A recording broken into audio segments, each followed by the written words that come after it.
Alors, nous allons commencer ce webinaire qui va nous amener à visiter passablement de points, de mythes aussi sur les masques, et j'espère pouvoir ainsi répondre, couvrir peut-être certaines interrogations. Alors, pour commencer, juste les présentations, hein, pour celles et ceux qui ne connaissent pas. Alors, qui sommes-nous? Alors, ToxPro Academy, c'est le département formation de ToxPro. On aime bien dire département, comme ça fait vraiment important. ToxPro, c'est une société donc indépendante, mondialement connue sur la place de Genève. Comme on dit, nous sommes une société indépendante en hygiène du travail et en toxicologie industrielle. ToxPro, c'est avant tout une équipe. Donc, voici l'équipe de l'entier de ToxPro à vos écrans, avec Corinne, Martin, Justine et moi-même. Petit jeu, qui est qui? On a les masques. Juste deux points sur votre orateur, sur moi-même. Alors, je vais déverrouiller la vidéo pour vous montrer. Regardez ma belle chemise, je suis assez fier. Voilà, pour montrer aussi que je suis en bonne santé et j'espère que c'est le cas aussi pour vous tous ainsi que pour les vôtres. Je vais fermer ce lien vidéo pour pas trop perturber la présentation. Ça me fera une chose en moins en fait aussi à gérer.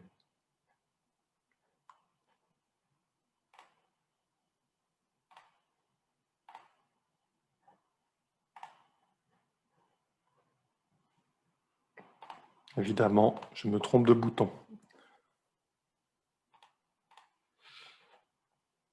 Voilà, nous sommes repartis. Alors, au programme de ces webinaires, nous avons prévu 90 minutes. Alors, je suis déjà mort de rire. En tout cas, ceux qui me connaissent le sont déjà, parce que je n'ai jamais réussi à faire la moindre présentation dans les temps. Donc, je vais essayer de m'améliorer. Mais on a passablement de choses à voir dans ce webinaire, notamment au programme, au menu prévu pour cette présentation. Nous allons évidemment faire un petit tour d'horizon des différents masques, histoire de savoir de quoi on parle.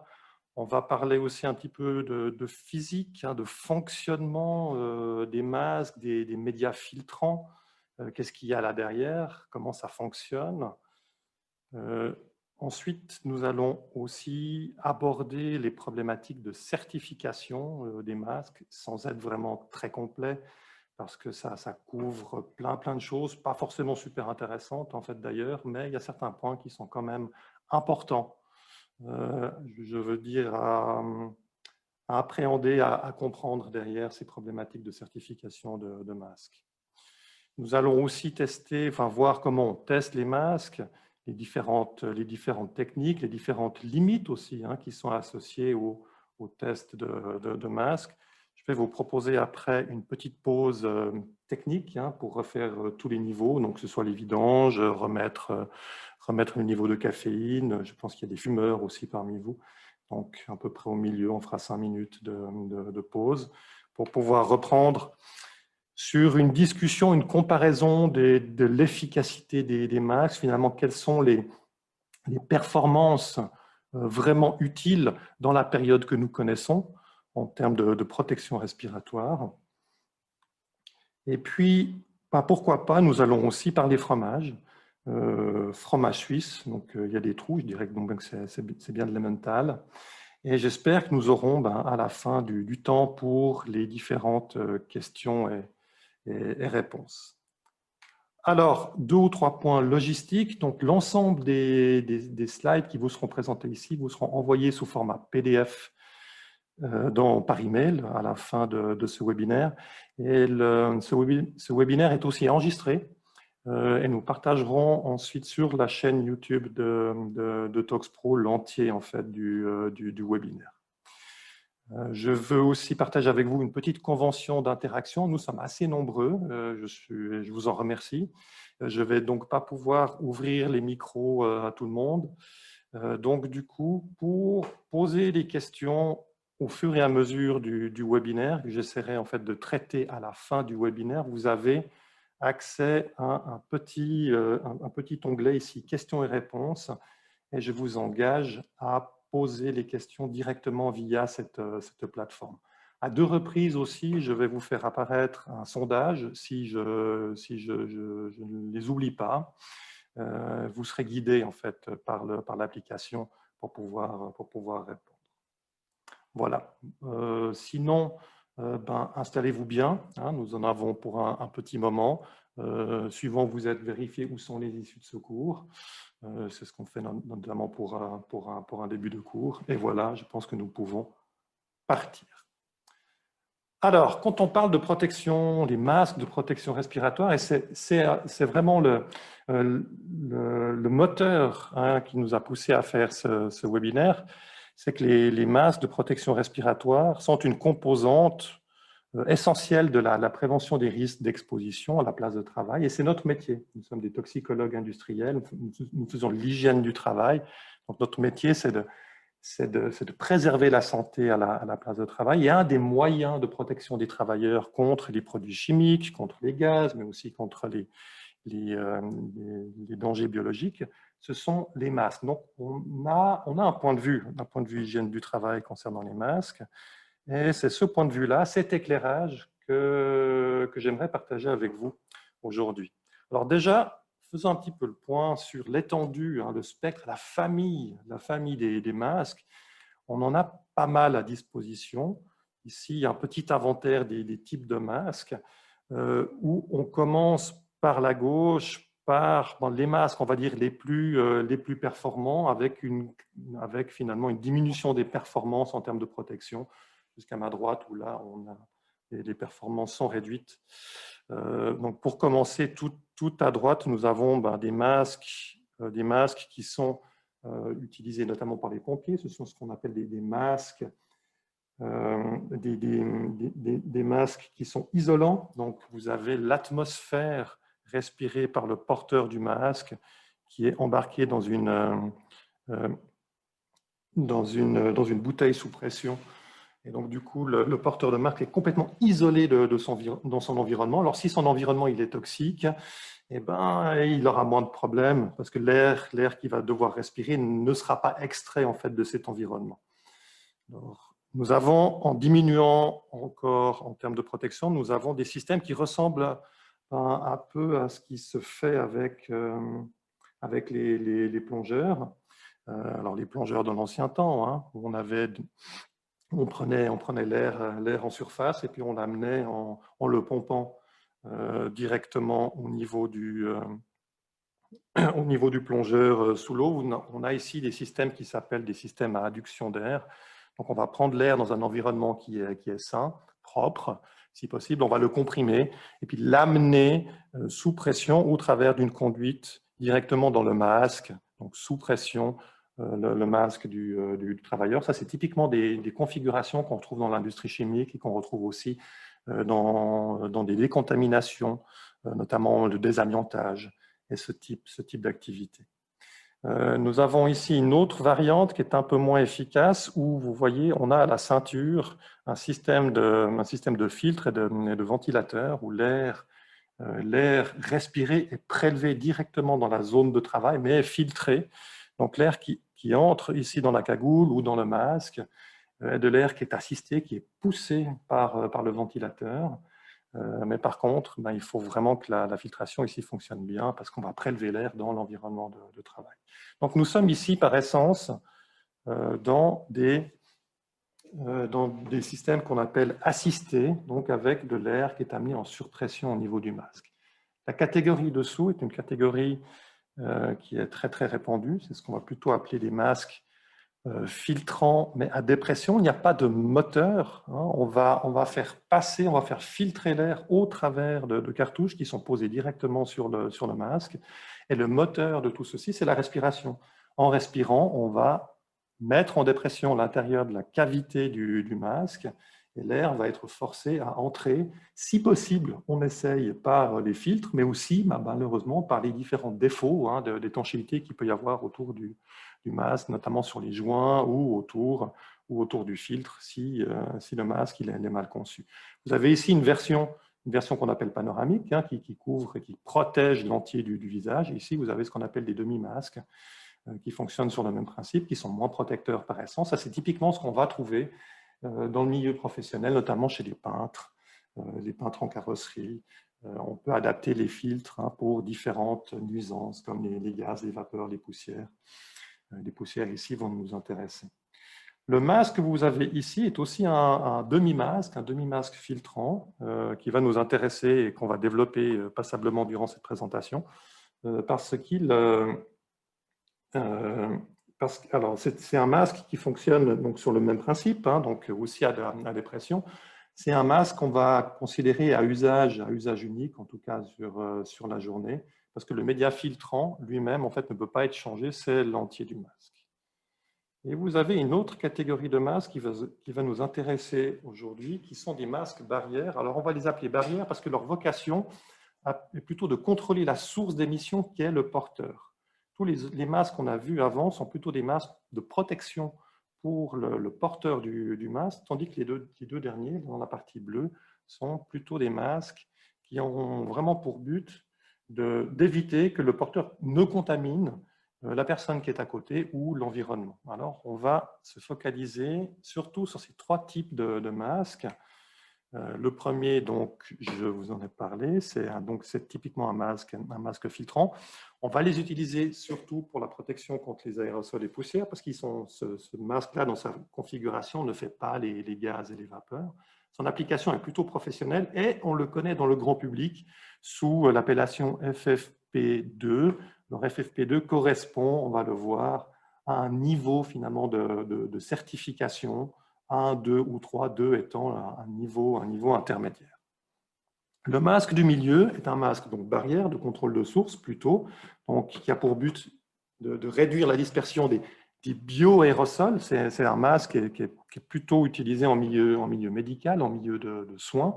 Il correspond à une norme dont on va parler, là, le N14683, et il est déployé en trois niveaux de performance. Ce masque a aussi une protection modérée pour le porteur, notamment pour le protéger contre, on va dire, des éclaboussures directes. Et ça, c'est intéressant, notamment quand on est chirurgien et qu'on doit commencer à faire des interventions. On a le risque de projection de liquide biologique, de sang sur le masque. Le masque doit pouvoir amener une protection là contre. Troisième masque, les masques qu'on va appeler les masques communautaires ou les masques tissus qui rentrent dans cette catégorie-là sont typiquement des masques de contrôle de source. Et pour le coup, ils ne sont pas encore associés à une norme spécifique parce que ce sont des masques qui ont été, on va dire, développés assez récemment dans l'urgence pour pouvoir diminuer la pression, le stress qu'il y avait sur l'approvisionnement de ces masques professionnels. Rappelez-vous, au début de pandémie, il n'y avait pas assez de masques pour protéger le personnel soignant. Et si on voulait commencer aussi à protéger la population, il fallait développer un autre type de masque, plus facile à produire, plus rapide à produire, certainement peut-être aussi moins cher, mais avec, on va voir, des performances aussi qui sont moindres, mais combien moindres, c'est ça que l'on va aussi aller regarder. Alors, commençons notre discussion sur les masques filtrants. Vous avez ici, dans ce tableau-là, l'ensemble des niveaux de certification des masques filtrants type FFP2. Vous avez des équivalences. Donc, vous avez ici le FFP2, c'est dans cette catégorie ici, c'est dans cette colonne-là. Et vous avez les différents, ce qu'on appelle critères de performance définis par la norme pour qu'un masque puisse finalement hériter de l'appellation conformité FFP2. Donc, il y a, alors désolé, c'est en anglais, on va passer au travers de certains, mais évidemment, on a des objectifs en termes de filtration. Le média doit filtrer, doit retenir, empêcher que les particules, le cas échéant ici les aérosols, passent au travers, donc pour protéger finalement la personne qui le porte. On a aussi différents tests qui sont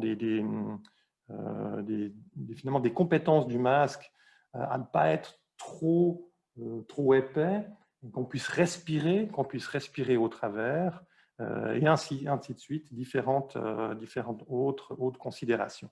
Vous avez, ce qui est intéressant de voir, vous avez à la droite ici de la colonne, la colonne pour le KN95 qui est l'équivalent chinois en fait de notre FFP2. Et si vous regardez en fait dans la liste, on n'est pas très différent. C'est-à-dire qu'on a grosso modo les mêmes exigences en termes de performance pour les masques chinois, ce qui voudrait dire que sur le papier, au moins, le masque chinois ne devrait pas être très différent du masque FFP2. Et dans un monde idéal, on pourrait s'attendre qu'un masque KN95 soit, en fait, hérite de fait la conformité FFP2. Malheureusement, on va voir que ce n'est pas forcément aussi simple. Le point qui est très important, c'est celui-ci, c'est la capacité de filtration du média filtrant. On voit que pour un FFP2, eh ben, on aimerait que le média filtrant puisse filtrer au moins 94% des particules test. On va voir qu'ils aient des particules un peu particulières, de taille un peu particulière qu'on utilise pour faire ces tests. La norme américaine est à 95%, c'est pour ça qu'on appelle ça un N95, et le KN95 est aussi à 95%. Honnêtement, ça ne fait pas une grosse différence d'1%, on est vraiment dans l'incertitude de mesure. Alors, quand on parle de certification des masques, c'est très compliqué, il y a beaucoup de choses, mais je pense qu'il y a 3 points qui, pour nous, sont intéressants parce qu'ils peuvent nous permettre déjà assez rapidement d'avoir un jugement sur la qualité de la certification du masque que l'on veut acheter ou que l'on distribue ou qu'on nous a fourni. Alors, le premier point, un peu compliqué quand même à évaluer, mais c'est la base, c'est que tout ces performances de masque, ben, ça doit être mesuré, ça doit être testé. Pas tous les laboratoires peuvent le faire, il faut que ce soit un laboratoire qui soit accrédité selon une norme qualité sur l'ensemble des paramètres qu'il doit mesurer, qui doit réaliser en fait ces tests. Donc il faut qu'il y ait un laboratoire compétent et qui soit agréé, qui soit reconnu par d'autres que par lui-même, qu'il est compétent pour pouvoir le faire. Le deuxième point, ça on peut commencer à regarder, de notre côté, c'est que les résultats du laboratoire, ils doivent être certifiés, en tout cas validés, par un organisme qu'on appelle un organisme de notification, Notification Body, NB. Je vous ai mis ici un lien qui vous permet d'accéder à la liste de ces organismes européens. C'est une liste fermée, une liste positive. Le fabricant ou le laboratoire ne peut pas lui-même dire voilà, j'ai fait le test du masque, il est conforme, tout va bien. Non, ce sont des organismes notifiés qui doivent le faire. Et puis, le masque lui-même, il doit être marqué. Donc, sur le masque, on doit avoir la trace de la norme, on doit avoir la trace du logo de conformité européenne et on doit avoir le numéro de l'organisme de notification à côté du numéro CE qui va nous informer de qui a fait le contrôle de l'efficacité, en tout cas de la conformité de ce masque. Alors, vous avez ici 2 exemples de masques. Alors, vous pouvez voir sur l'affichage, ici, la norme. Donc, on est bien sûr la norme EN 149, on est niveau FFP2. Le NR veut dire non réutilisable. Donc, ce sont bien des masques à usage unique. On va en parler un peu plus tard. Et vous avez ici bien le logo CE et puis le numéro. Ce numéro ici correspond à un organisme de notification irlandais qui est certifié qui est agréé pour donner des certifications sur les EPI, les équipements de protection individuelle respiratoire. Parce qu'on peut être sur la liste, mais on peut être sur la liste pour plein de choses. On peut être autorisé à donner son avis, à valider des équipements, des machines et ainsi de suite. Et les masques font partie d'une catégorie. Donc c'est bien d'être sur la liste, mais il faudrait en tout cas être sur la liste pour les masques. Et c'est le problème que l'on a sur le deuxième masque. Vous avez aussi, alors si vous regardez bien, vous avez bien la norme qui est affichée, vous avez ici un numéro, et le 1282 correspond en fait à un organisme qui n'est pas reconnu pour les EPI respiratoires. Il a une reconnaissance pour la certification des machines, notamment des engins agricoles, des moissonneuses-batteuses, mais ça ne le qualifie pas pour autant pour donner son avis sur les masques. Donc typiquement, nous avons ici en fait une conformité qui est frauduleuse. Alors, ça ne nous donne pas en fait une preuve du problème qu'il pourrait y avoir sur l'efficacité du masque, mais c'est déjà pas bien parti parce que vu qu'il s'agit en fait d'équipements de protection individuelle, ces masques en Europe et en Suisse doivent être vendus dans un cadre prescrit qui est très clair et qui impose la bonne tenue et puis la bonne qualité des différents points de certification. Ici, on n'est déjà pas bon. Un autre point qui est aussi important, qui est assez peu connu, c'est qu'il existe au niveau européen une base, un système d'alerte pour les produits alimentaires non dangereux. Cette base, elle s'appelle RAPEX. Je vous ai mis aussi le lien dessus. Et cette base RAPEX, vous pouvez l'interroger avec des choix multicritères, et notamment, vous pouvez interroger la base pour savoir s'il y a eu au niveau européen des alertes sur des masques. Notamment, vous pouvez taper masque, type FFP2, KN95, et puis là, pour l'instant, on a près d'une centaine en fait, d'alertes qui ont été émises ces derniers temps sur les masques, et vous pouvez avoir les fiches de ces différents masques. Alors là, vous pouvez commencer peut-être à taper les références que vous avez sur vos propres masques, ou bien regarder au niveau des photos, au niveau du fournisseur. Et puis, vous avez des indications sur finalement la nature de la non-conformité, ce qui a conduit finalement au rappel, où ici, on a un problème de filtration. Le masque ne filtre pas, mais on a aussi, par exemple, des faux masques, hein, on a des contrefaçons qui sont identifiés là-dedans. Donc, à partir du moment où vous êtes confronté finalement à un fournisseur dont vous n'avez pas forcément l'habitude, vous avez un doute sur les masques, le premier réflexe, ce serait d'aller dans cette base de données RAPEX. Alors, parlons maintenant un petit peu technique. Ce premier point important, qui est la filtration du masque, finalement, comment est-ce qu'on mesure concrètement ça? Vous avez ici à gauche un petit extrait du reportage d'un bon entendeur qui est passé en octobre sur le test de masque. On voit en fait les opérateurs, le laboratoire installer un masque, voilà, pour pouvoir le mettre dans une machine qui va à la fois mesurer finalement la capacité du masque à faire passer l'air, donc si on peut respirer au travers, et puis là on voit en bulle, c'est une solution saline, et on va exposer le masque à une certaine quantité de particules de sel. Ces particules font 0,3 microns, donc c'est tout petit. C'est avec ces particules-là que l'on va mesurer ce qu'on appelle un test, le taux de pénétration. Le taux de pénétration, c'est l'inverse de la filtration, hein. Ce qui n'est pas filtré va pénétrer au travers du masque. Donc, on va générer à l'entrée du masque une grande quantité de particules de sel de 0,3 microns. On va mesurer de l'autre côté du masque et on va tester les 94% de filtration. Ça correspond donc à 6% de pénétration. Vous avez ici un exemple. Donc la courbe bleue ne nous intéresse pas ici parce que ça, c'est le profil en fait, des particules qui sont émises. En noir, vous avez un masque qui fonctionne bien.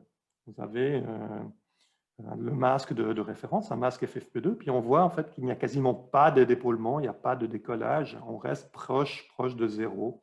Et vous avez ici plusieurs tests d'un masque, le masque rouge qui a été réalisé, où on voit qu'à 300, donc on serait dans cette partie ici, on serait sur un taux de pénétration de 20%, et 20%, ce n'est pas bon pour un masque FFP2, on ne devrait pas dépasser les 6%.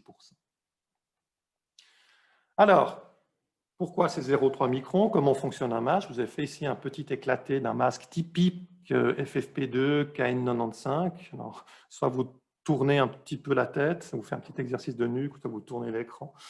Mais vous avez grosso modo un masque FFP2 est constitué de plusieurs couches. Généralement, il y en a 5.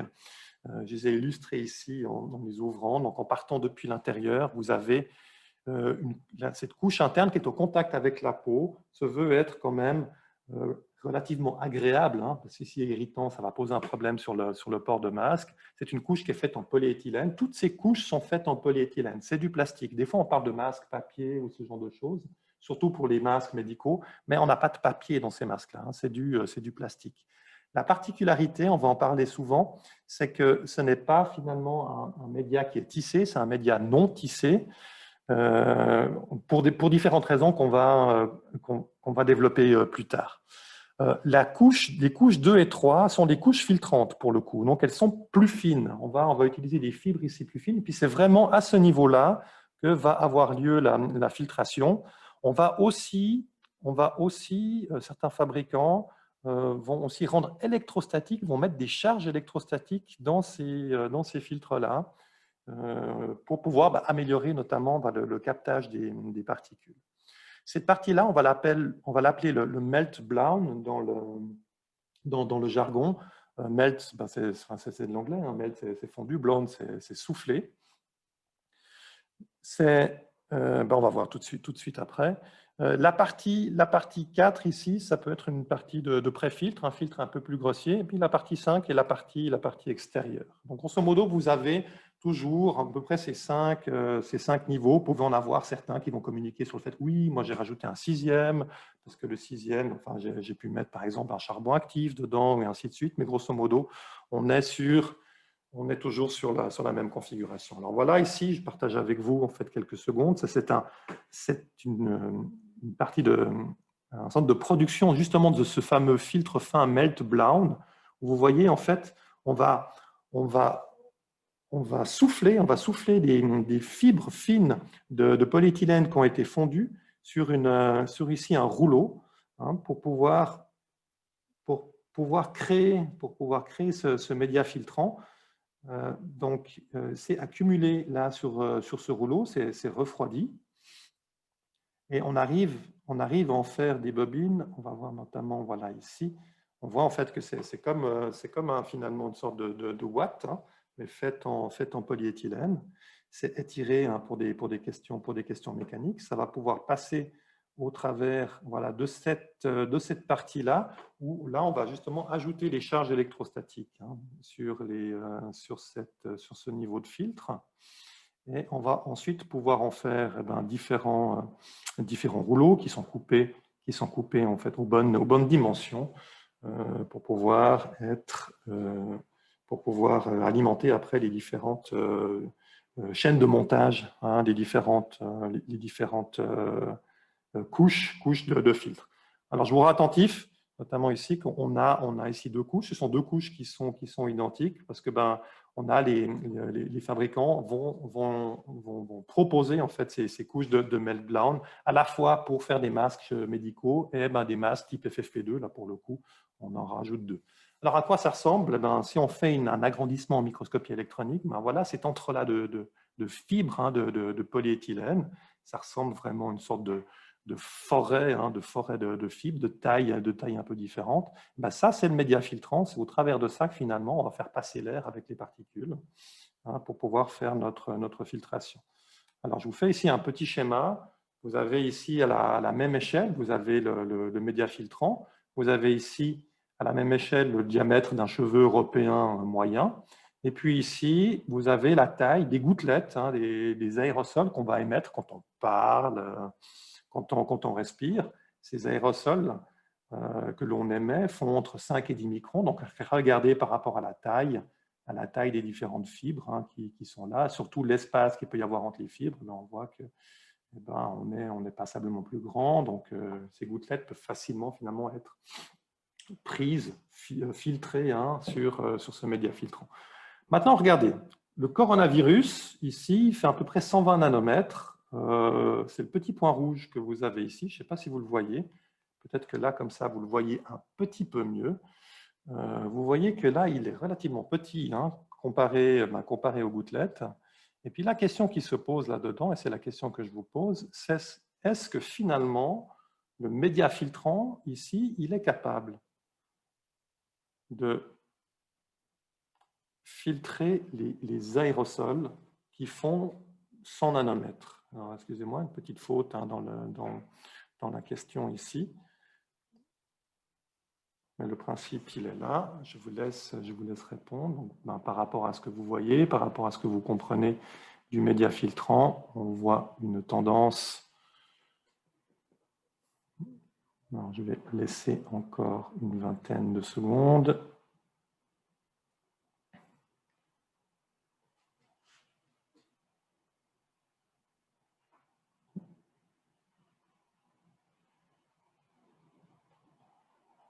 OK. Alors, voici les résultats. Ça ressemble drôlement à une élection américaine, hein, assez récente. Voilà, donc c'était un petit peu partagé. Donc, certainement, voilà, la moitié pense que oui, la moitié pense que non. Alors, voyons voir. On va tous répondre à ça pour pouvoir.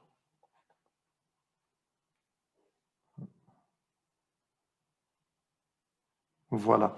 Pour pouvoir répondre à ça, je vous fais ici un petit extrait hein, d'une superbe vidéo d'un YouTuber. Hein, sa chaîne, c'est One Minute Physics. J'ai coupé le son, donc je vais le faire. Je vais faire du bruitage à la bouche. Et puis j'ai fait un petit extrait. Donc allons-y. Alors, voilà.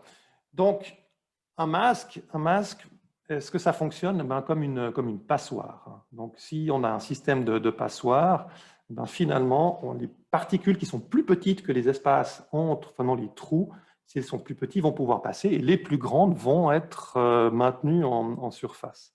Maintenant, on a vu qu'un média filtrant, c'est composé de fibres. Alors, quand on regarde le fonctionnement d'un masque FFP2, on voit qu'il retient les très grosses, il retient les petites, mais il ne retient pas très bien, enfin moins bien, les particules moyennes. C'est assez étonnant, donc ce n'est clairement pas le comportement d'une passoire. Il y a autre chose, en fait, ça fonctionne différemment.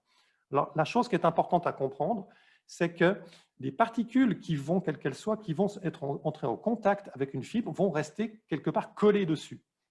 Alors, ce n'est pas lié à la fibre elle-même, mais c'est à cette échelle-là, il y a des interactions électroniques entre les électrons de la matière, qu'on va appeler en fait des forces de Van der Waals, et puis qui vont finalement faire ce milieu collant. C'est imaginer donc finalement que le média filtrant fonctionne comme une toile d'araignée, comme plusieurs toiles d'araignée qui sont superposées, et si on fait passer des particules au travers, il suffit qu'elles rentrent en contact avec une des fibres pour rester collées dessus. C'est comme ça que ça va fonctionner. Alors, les particules qui sont relativement grosses, elles ont de l'inertie, elles vont passer tout droit, et puis elles peuvent se manger un arbre, elles peuvent se manger une fibre, et du coup, elles vont rester collées en passant tout droit. Les particules toutes petites, plus petites que 100 nanomètres, aux alentours de 100 nanomètres, elles vont se comporter comme des gaz, elles vont bouger dans tous les sens. Ça, c'est le mouvement brownien, c'est thermique, et à force de bouger comme ça au milieu d'une forêt, on risque de cogner dans un arbre. Puis les particules qui sont moyennes, elles sont elles ne sont pas assez lourdes pour avoir de l'inertie, elles ne font pas ce mouvement chaotique dans tous les sens, elles vont plutôt avoir tendance à vouloir rester dans le filet d'air, donc du coup à passer au travers et à contourner plus facilement les fibres. Le point de vue électrostatique, excusez-moi, évidemment ça devait arriver. Le point de vue électrostatique, il est ici important, c'est qu'on peut renforcer le pouvoir d'attraction des fibres en mettant des charges électriques. Et puis ça, c'est quelque chose en fait que l'on connaît tous. Si on a un chat à la maison, c'est qu'on voit que c'est très efficace. Ces charges électrostatiques peuvent attirer la matière neutre.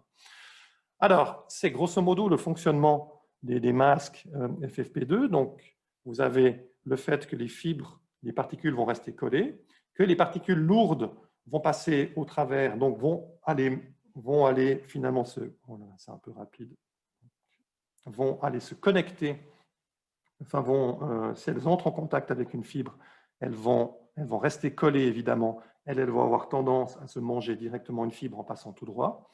Vous avez des particules plus fines qui, elles, vont aller dans tous les sens, se comporter en fait comme un gaz, et à force de bouger comme ça au milieu de la forêt, elles vont avoir une grande probabilité d'aller manger, de se coller sur une fibre. Alors, si je vous montre maintenant ce type de graphique, vous ne devriez plus être étonné. Vous avez ici une mesure de l'efficacité de filtration d'un masque FFP2. Donc, les parties blanches ici, c'est quand vous avez des fibres neutres. Donc, on voit bien que sur des particules plus lourdes, on est plus proche en fait ici des 100%. Les plus fines, on voit que ça remonte. Et puis, on a tendance à être moins performant pour des particules un petit peu moyennes qui sont ici de l'ordre de 0,3 microns. Et c'est pour ça qu'on va tester les masques à 0,3 microns, parce que pour les particules non chargées, pour les fibres en fait non chargées, c'est la taille de particules qui est la plus pénétrante, qui est la plus difficile en fait à filtrer. Alors, ça veut dire que si j'arrive à assurer 95% de filtration ou 94% de filtration sur les particules à 0,3 microns, ça veut dire que je suis meilleur pour les particules qui sont plus grosses et je suis aussi meilleur pour les particules qui sont plus petites. Donc oui, un média filtrant type FFP2 peut très bien aller filtrer des particules de l'ordre de 100 nanomètres. Maintenant, c'était un petit peu une question vache, parce que finalement, le coronavirus, il ne se retrouve pas en fait sous forme toute seule, libre comme ça dans l'air. Il se retrouve dans un aérosol d'eau. Il se retrouve toujours dans une gouttelette, parce que s'il est en dehors de cette gouttelette, en fait, il est dégradé directement par la dessiccation, par l'oxygène de l'air. Donc, pour pouvoir gérer les problématiques de bioaérosols, eh ben, il faut, les problèmes biologiques, il faut plutôt être bon sur les particules, sur la gestion des particules qui sont plus grosses, qui sont plutôt ici à droite du schéma. Petite digression, vous voyez ici la courbe ici rouge, c'est le masque avec des fibres chargées. Vous voyez, donc on améliore l'efficacité de filtration quand le masque, quand les fibres sont chargées de façon électrostatique. Alors c'est intéressant de faire ça, mais ça pose le problème suivant, c'est que ces charges-là électrostatiques, eh ben, elles sont mises, vous avez un stock dans le masque, on a vu comment c'est produit, c'est mis dans l'usine. Mais quand on va commencer à respirer au travers d'un masque comme ça, avec l'humidité, eh ben, ces charges électrostatiques vont commencer à se détruire. Donc l'efficacité d'un masque jetable à usage unique, FFP2, s'il est chargé de façon électrostatique, et c'est le cas en fait d'une majorité de ce type de masque, va perdre de l'efficacité au fur et à mesure de sa durée de port. C'est pour ça qu'on va considérer que ce n'est pas opportun de le porter sur du long terme, notamment pour ces raisons-là. Donc, ce sont des masques qui sont à changer tous les jours. Si on veut absolument pouvoir garder l'efficacité sur la partie nanoparticules. On voit que sur la partie des plus grosses particules, finalement, la perte n'est pas aussi drastique que ça, mais ça va avoir son importance sur des filtrations de particules très très fines. Alors, point important, c'est que l'efficacité de filtration du masque, c'est nécessaire. Est-ce qu'il faut que le masque il doit pouvoir filtrer, mais ce n'est absolument pas suffisant pour pouvoir garantir la protection du porteur. Puis ici, vous avez l'illustration, on peut faire le parallèle avec le casque. C'est bien d'avoir un joli casque, un casque solide, mais encore faut-il qu'il soit bien porté. Ici, typiquement, il n'est pas attaché, donc c'est le problème. Puis qu'il soit aussi adapté à la taille, adapté à la morphologie. Et c'est aussi quelque chose qu'on doit absolument tenir compte quand on va commencer à regarder l'efficacité des masques. Alors, si on reprend les différentes normes, on a vu ici la capacité de filtration du médiafiltrant lui-même, mais on a un deuxième point qu'on doit regarder, c'est ce qu'on appelle le taux de fuite ou la capacité d'ajustement du masque. Typiquement, sur un masque FFP2, on n'aimerait pas dépasser plus de 8% de taux de fuite. Donc,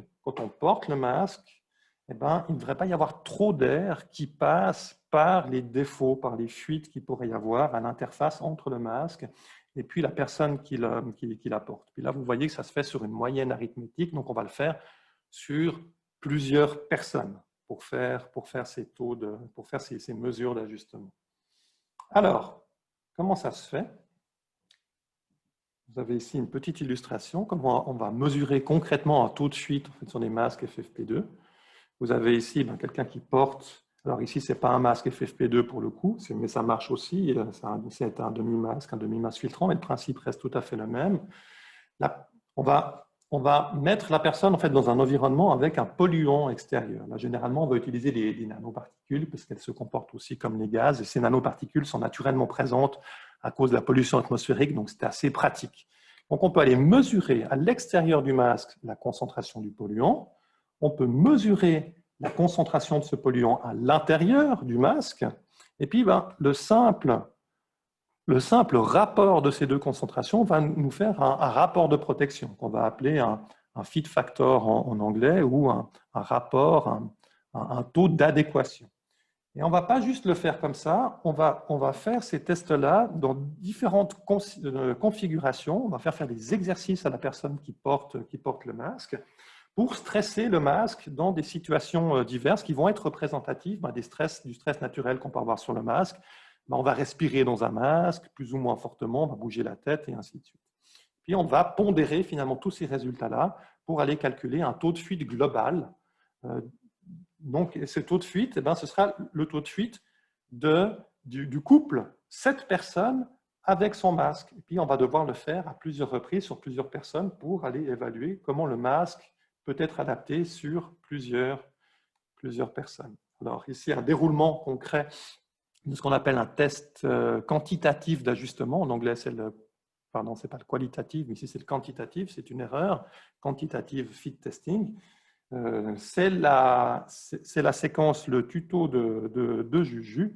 Alors, Justine, ici, nous illustre les différentes étapes du test, du fit test. Nous avons ici l'étape de respiration normale. Alors, vous voyez que le masque, ici, est connecté. Il est connecté à la machine. Donc, on doit installer un adaptateur pour pouvoir aller mesurer à l'intérieur du masque. Donc, ça, c'est la respiration normale. Vous avez ici la respiration profonde. On peut voir aussi au mouvement des épaules, la respiration est ici plus profonde.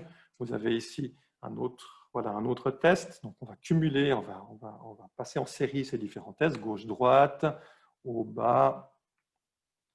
Ici, on parle à l'intérieur du masque. Donc, chaque test dure à peu près 1 minute. Et puis ici, on a un autre type de test, la flexion du buste en avant pour tester, pour aller stresser les attaches finalement du masque. Et à la fin, on refait en retour à la normale, respiration normale. Alors, qu'est-ce qu'on fait finalement avec tous ces tests? C'est que, alors je vous rappelle, donc on a la première norme, la norme EN 149, donc pour les masques FFP2, qui nous dit, il nous faut 8%. Il ne faudrait pas dépasser 8% de taux de fuite. Testé sur 10 personnes, et ça doit être finalement, on ne devrait pas dépasser ces 8% de taux de fuite pour 8 personnes sur 10. Donc, avoir un collectif de 10 personnes, et pour la majorité, le masque permet d'être ajusté de façon à ce qu'il n'y ait pas trop de fuite. La norme précise pas vraiment en fait quelles sont les personnes qui doivent passer ce test. C'est un peu le souci. C'est qu'elle dit aussi si le masque n'est pas adapté à la personne, on fait pas le test. Donc grosso modo, pour un fabricant ou un laboratoire, il s'agit surtout de trouver 8 personnes chez qui ça passe. Nous, on fait un test simplifié pour être un petit peu plus rapide. On va tester sur 3 personnes et le masque doit passer au moins pour 2 personnes, mais on va tester au moins les deux genres, donc hommes et femmes. Vous avez ici l'exemple d'un résultat typique. Vous avez ici la photo du masque qui a été testé. Le masque passe ici au taux de fuite sur le visage féminin, mais ne passe pas ici sur les deux tests masculins. Donc, c'est typiquement un masque en fait, qui peut poser un problème d'ajustement si on a un visage un peu plus grand. Ça pourrait être utilisable dans un milieu plutôt féminin, mais ça montre bien qu'il faut encore se méfier parce qu'on n'a pas tous la même tête.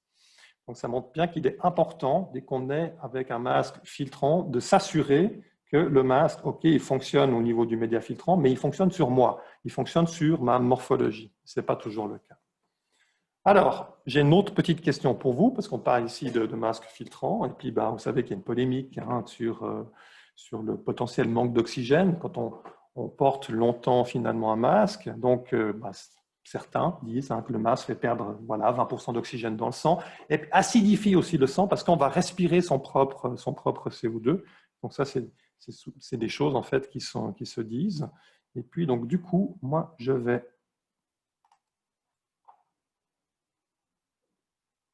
Oups. Voilà. Je vais vous envoyer un autre sondage. Que pensez-vous de cette affirmation? Est-ce qu'on est susceptible de manquer d'oxygène par rapport au port prolongé de masque?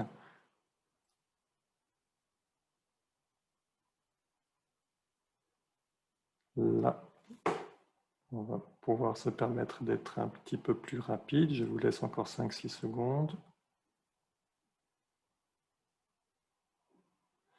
Voilà, on va arrêter là. Je partage avec vous les résultats. Pas un grand suspense, une majorité d'entre vous pensent que ce n'est pas le cas. Je pense ici pour le coup que la majorité a certainement raison. Mais quoique, faisons un ou deux petits calculs ensemble, j'ai partagé ça avec vous. Alors pour le cas de l'oxygène, regardons ceci. Le taux d'oxygène dans l'air, partons du principe que c'est pas loin de 20,8%. C'est ce qu'il y a dans l'air normal. Dans l'air exhalé, ce que je vais finalement expirer, je vais avoir 16% d'oxygène. J'ai consommé une partie de cet oxygène et puis je l'ai remplacé par du CO2. Cet air exhalé, quand je vais respirer, quand je vais exhaler dans un masque, je vais remplir la poche d'air en fait qui est comprise dans le masque avec finalement cet air qui contient moins d'oxygène. Puis finalement, la crainte, c'est que quand je vais réinspirer, je vais reprendre finalement cet air qui contient moins d'oxygène. Alors, qu'en est-il? Le volume d'expiration, à partir du principe qu'on n'est pas loin en fait de 500 millilitres, c'est ce qu'on appelle le volume courant en respiration, le volume de Tidal. Donc 500 millilitres, c'est une bonne estimation. Le volume d'air qui est emprisonné dans un masque, alors quand j'ai posé la question à Perry Logan, c'est l'hygiéniste du travail global de chez 3M. Sa réponse était entre 20 millilitres et 50 millilitres. On va dire c'est le volume d'air en fait, prisonnier à l'intérieur du masque. Prenons 50 millilitres pour les calculs. Alors, si j'inspire de nouveau au travers de cette poche que j'ai remplie par l'expiration précédente, je peux calculer finalement la concentration moyenne de l'air en oxygène que je vais inspirer. Elle va être impactée par finalement la poche d'air qui contient, donc c'est 50 millilitres qui contient 16% d'oxygène, et puis les 450 millilitres que je vais prélever dans l'air extérieur, qui va passer au travers du masque, qui est de l'air frais, et qui va finalement se mélanger avec ces 50 millilitres. Donc, du coup, je vais me retrouver avec un taux moyen de 20,3%. On voit que non, on n'est pas à 20% de perte d'oxygène, on va plutôt être aux alentours des 2,5%. D'un point de vue physiologique, ça n'a pas d'importance, ça n'a pas d'influence. Il n'y a pas de contre-indication, même pour une femme enceinte, à porter un masque par rapport à ces problématiques, on va dire, d'oxygène. La seule chose que ça peut à la limite augmenter, c'est qu'on pourrait augmenter la fréquence, un petit peu la fréquence respiratoire pour compenser finalement ce déficit de 2,5% d'oxygène. Mais bon, regardons autre chose. Maintenant, le CO2.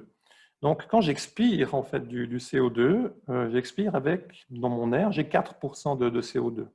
Si vous travaillez en millilitres par mètre cube, en ppm, ça correspond à 40 000 ppm. Le CO2 dans l'air extérieur, c'est 0,04%, c'est 400 ppm grosso modo. On peut faire le même calcul en fait qu'avant. Qu'est-ce qui se passe quand je réinspire finalement ma poche d'air ici? Eh bien, je me retrouve avec un calcul similaire et je me retrouve en fait avec une concentration moyenne de CO2 inspiré de 0,44%, 4400 ppm. Alors, c'est clairement pas suffisant pour poser des problématiques d'acidification du sang ou d'intoxication au CO2, parce que là, on serait plutôt au niveau médical sur des concentrations qui seraient à partir de, on va dire, 2%, 1,5-2% pour les personnes les plus sensibles, on pourrait avoir ça. Mais par contre, alors, un point intéressant, c'est que la norme demande de tester les masques aussi de façon à ce qu'on n'excède pas 1% de CO2 à l'intérieur des masques. Mais 4400 ppm, pour ceux qui font de la qualité de l'air intérieur, c'est quand même relativement élevé. On sait qu'on a des personnes qui sont sensibles en fait à ça, et à partir de 1000-1500 ppm. Donc, ça peut être une source en fait d'inconfort aux personnes les plus sensibles. Ça, c'est sûr. Maintenant, quand on porte un masque, on est tous quand même un peu gênés, parce que on va aussi accumuler passablement d'humidité, de la chaleur, et c'est pour ça que certains de ces masques-là, les masques filtrants, sont équipés de valves pour pouvoir améliorer, faciliter la sortie de l'humidité et puis améliorer le confort respiratoire. Donc, pour paraphraser un ancien président, this is fake news. Alors, est-ce qu'un masque FFP2 protège aussi les autres? On a vu que c'était des masques en fait, qui sont plutôt protecteurs à la base, designés, construits pour protéger le porteur. Alors, vous avez ici un autre tuto de Juju, où là, avec une vapoteuse, on essaie d'illustrer ici ce qui se passe en termes d'émissions quand on parle. Donc, les particules ici qui sont émises sont des particules qui sont plus fines. C'est des particules de vapotage, elles sont plus fines que les particules que l'on émet naturellement, les aérosols à queue que l'on émet quand on parle. Et c'est pour vous montrer qu'on génère tout un nuage en fait, autour de nous quand on parle. Avec un masque Alors, pardon, encore une faute, ici c'est FFP2, il manque un P. Vous avez le masque, alors on ne fait pas de pub spécifiquement ici, on n'est pas payé par 3M, mais c'est actuellement sur le marché notre référence en termes de protection respiratoire sur les masques FFP2. Regardez ici le comportement. Vous ne voyez quasiment pas en fait de fumée, d'aérosol, de brouillard sortir sur un masque ici, parce qu'il est bien ajusté. Tout se fait en fait à l'intérieur. Les particules qui sont aussi émises vont rester piégées à l'intérieur. Donc oui, un masque comme ça va aussi bien protéger l'environnement extérieur. A contrario, vous avez un masque ici qui est censé encore être plus performant. Vous avez là la bande rouge, donc on est là sur un masque FFP3, mais il est équipé d'une valve pour faciliter la respiration. Vous voyez ce qui se passe, c'est que la valve elle facilite justement la sortie de l'air exhalé. Donc un masque comme ça ne va absolument pas protéger l'environnement extérieur, va juste être bon pour protéger le porteur, ce qui fait déjà très bien, mais on ne va pas pouvoir utiliser ce masque-là dans un principe en fait de contrôle des sources. Hein, ça, c'est la limite. Donc, à proscrire dans une situation Covid, les masques qui contiennent en fait des valves au niveau public. Ici, vous avez un masque chinois, un masque KN95. Si vous regardez bien, l'ajustement est moins bon. Et vous devinez, vous voyez au niveau du nez notamment, du brouillard qui s'échappe. Vous avez aussi au niveau du menton. Et ce sont des masques en fait qui sont aussi à l'usage, en test, beaucoup plus difficiles à ajuster. On va en parler un peu plus tard.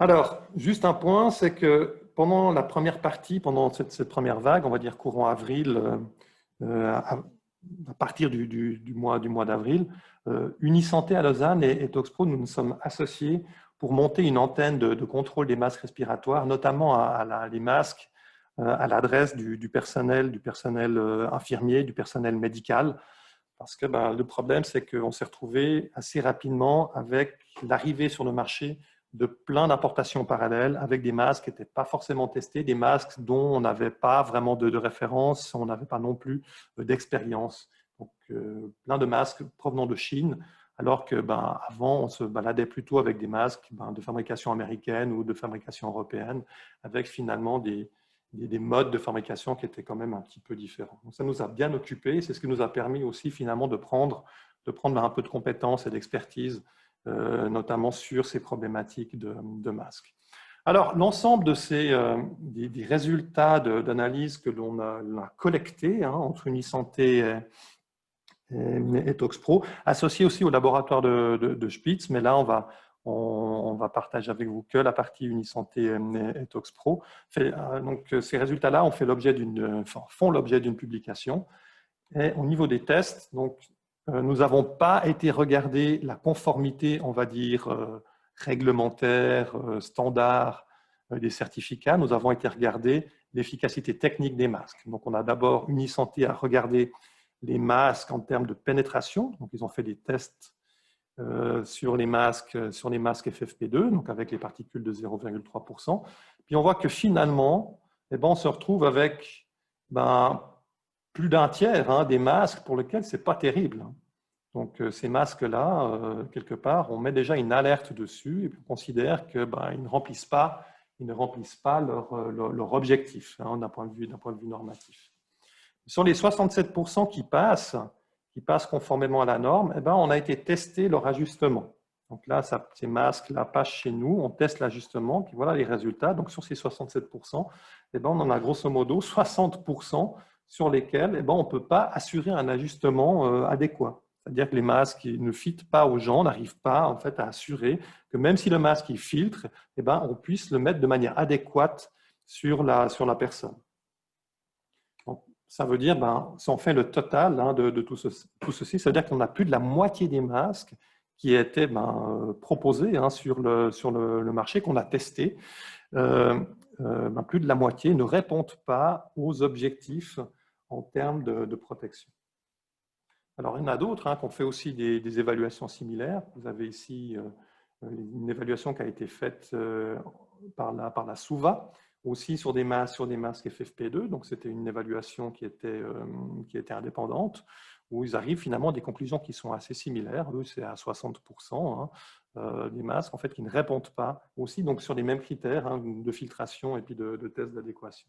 C'était vraiment le problème que l'on a eu sur la première vague et ça nous a permis pendant l'été de rétablir le tir, de pouvoir, notamment les autorités, de pouvoir aller contacter les différents importateurs pour les rendre attentifs par rapport à leurs obligations et puis de s'assurer qu'ils demandent auprès des fournisseurs et puis les bons certificats et puis s'assurent qu'ils passent au travers d'organismes de certification cohérents.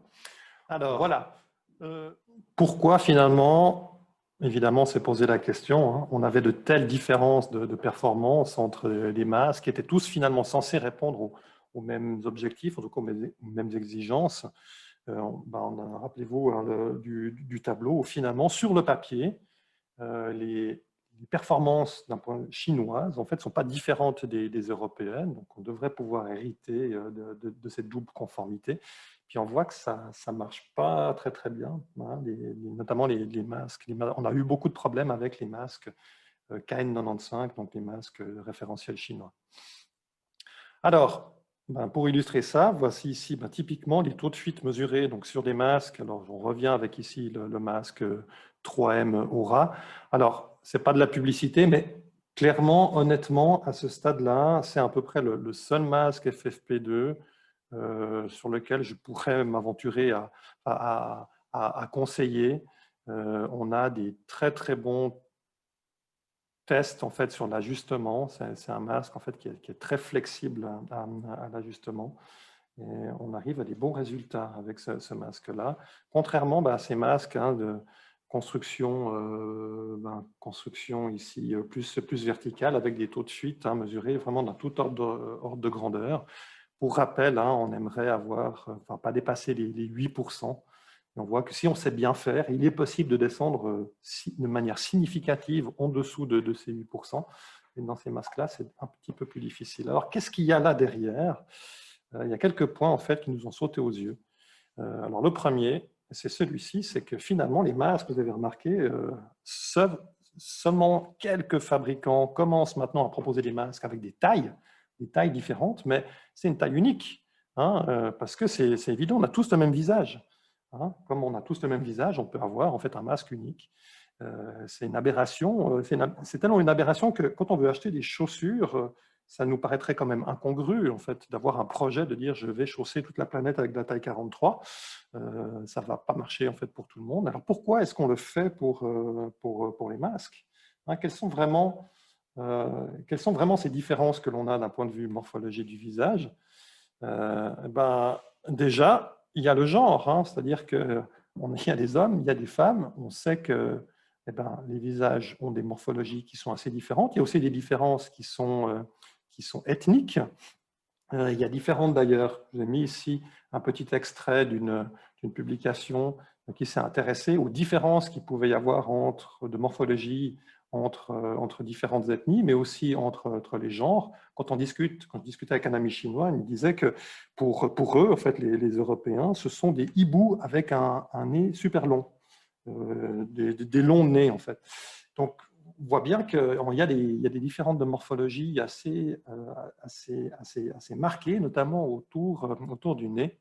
Donc ça, c'est quelque chose qu'on doit absolument tenir compte. Il y a aussi un autre point qui est important, c'est que la plupart de ces masques-là, quand ils sont testés sur des hommes. Quand on a des tests, même des tests standards, de manière traditionnelle, le milieu du travailleur était plutôt masculin, et du coup, on se retrouve avec des masques plutôt testés sur des hommes chinois pour les masques KN95. Après, on s'étonne que ça ne marche pas très très bien sur des visages féminins et caucasiens. Donc, c'est déjà un premier problème. On devrait pouvoir finalement avoir une plus grande diversité de masques à disposition, en tout cas tenir compte du fait qu'il y a une population type, et les masques qui sont utilisés chez nous en Europe devraient être testés à minima quand même sur une population type européenne, mais aussi en tenant compte des différences de genre. La taille, elle est assez importante aussi pour ces aspects-là. C'est que vous voyez ici typiquement les défauts d'étanchéité que vous pouvez avoir sur ce type de masque. Vous voyez ici en montant le trou. hein, ou bien ici, là, sur le nez. La problématique du nez, elle est quand même assez importante. C'est pour ça que vous avez en fait, ces petites barrettes, hein, de serrage. Je pense que tous les porteurs de lunettes savent en fait, que c'est un problème, hein, de porter un masque filtrant. Ces problèmes de buée, si vous avez de la buée en fait, qui arrive sur les lunettes, c'est qu'il y a bien en fait, de l'air exhalé, hein, qui va passer par-dessus, enfin, qui va passer au travers de ce défaut d'étanchéité. C'est intéressant d'ailleurs parce que ce matin, j'ai entendu à la radio qu'il y a un médecin américain, il me semble qu'il est américain, mais ce n'est pas trop important, qui propose en fait d'améliorer ceci en posant, alors notamment c'est pour les masques médicaux, simplement un sparadrap au niveau du nez plutôt qu'un scotch, parce que le sparadrap au moins c'est fait avec un adhésif qui est fait pour être mis sur la peau, mais pour pouvoir renforcer de manière drastique, hein, l'étanchéité au niveau du nez. C'est peut-être des choses, en fait, on s'intéressera plus tard. Enfin, quels sont les petits trucs, hein, que l'on peut mettre en place pour améliorer.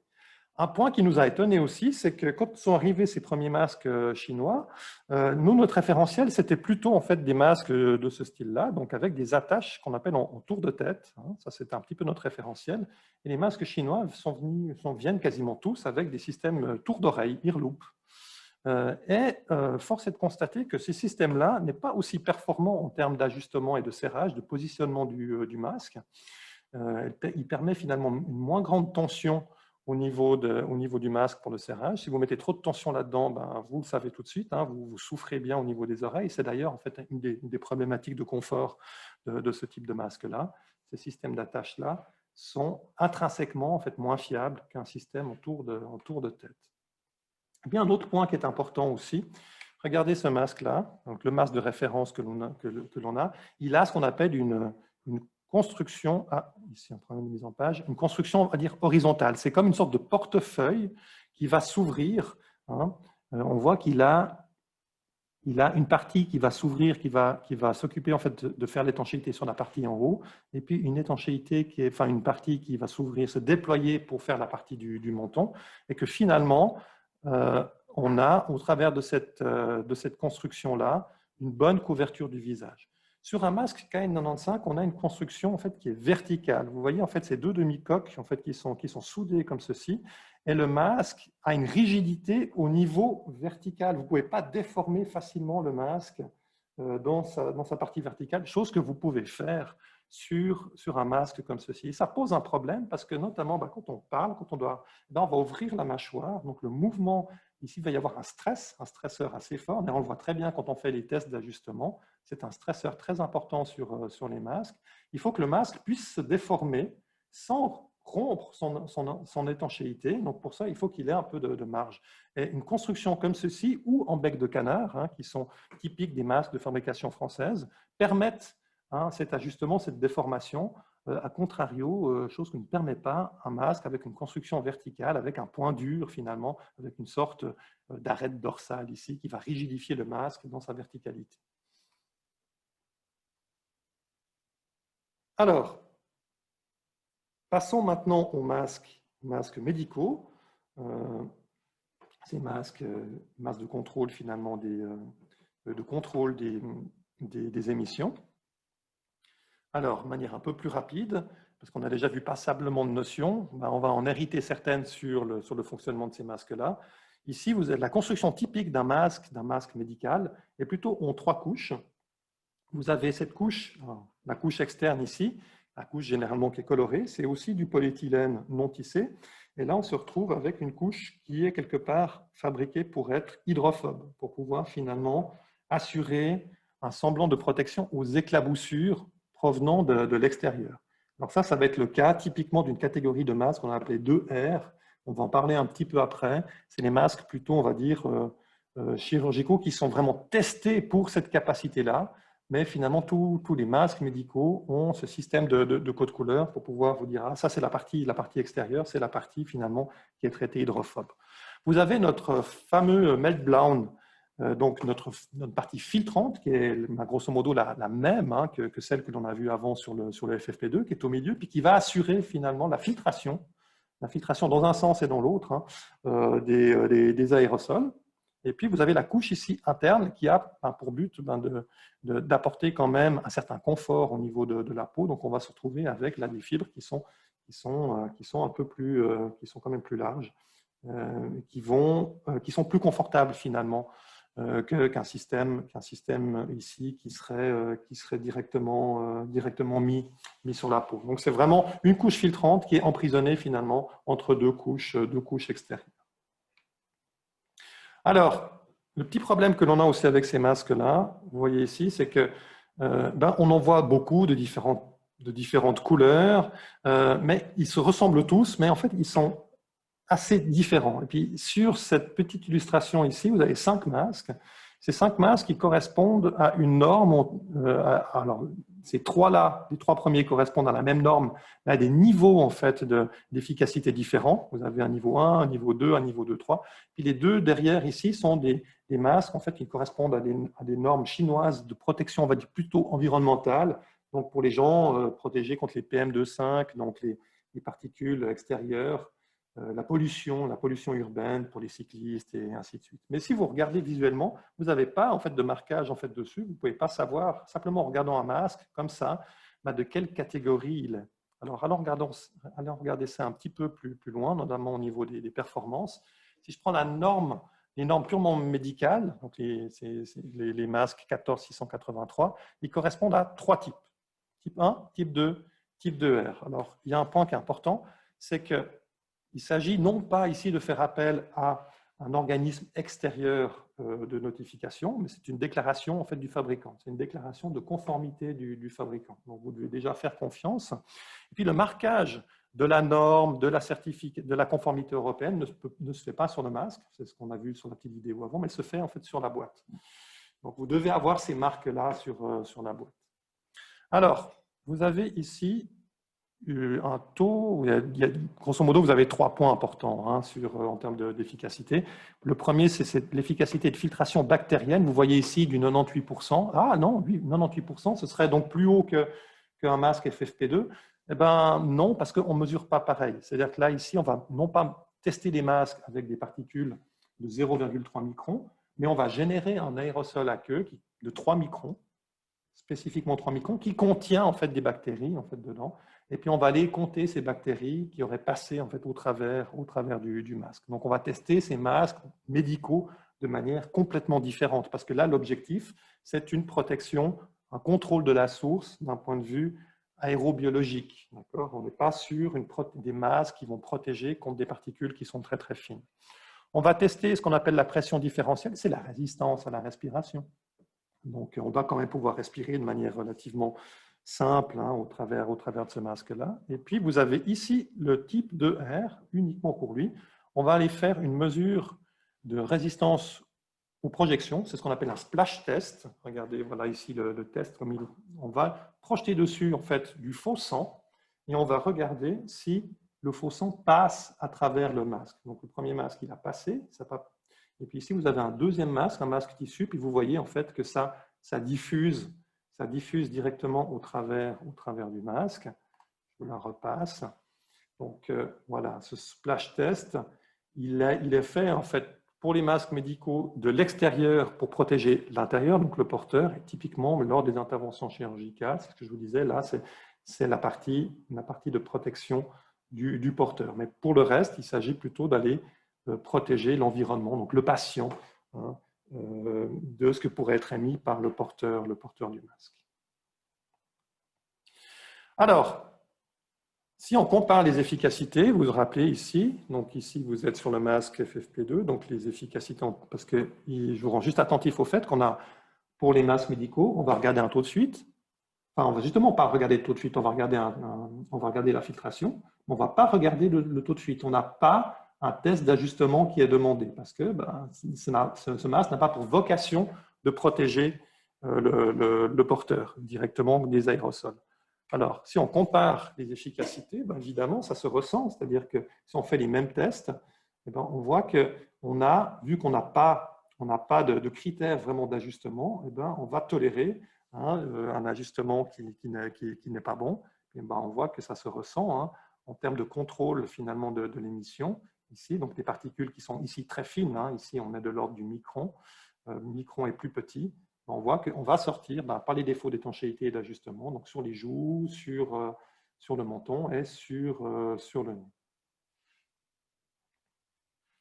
Alors, on peut améliorer cet ajustement de masque, même si il n'y a pas un objectif là derrière. On a testé différents adaptateurs. Vous trouvez, en fait, alors ici, vous avez un adaptateur qui est proposé par une entreprise genevoise, mais vous avez en fait différents types d'adaptateurs qui permettent finalement de faire la transition entre le mode derrière les oreilles en un mode finalement tour de tête.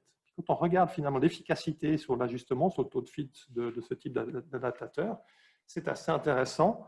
Donc, on a pris 9 personnes, 9 volontaires, des hommes, des femmes, et on a mesuré le taux de fuite. Donc, on a fait un fit test sans l'adaptateur et tout de suite après avec l'adaptateur et mesurer un taux d'amélioration. Vous avez ici la partie graphique.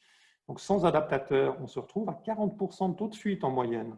Vous avez quasiment la moitié finalement de l'air qui transite finalement dans la partie intérieure du masque, qui ne passe pas par le masque, qui passe par les défauts d'étanchéité.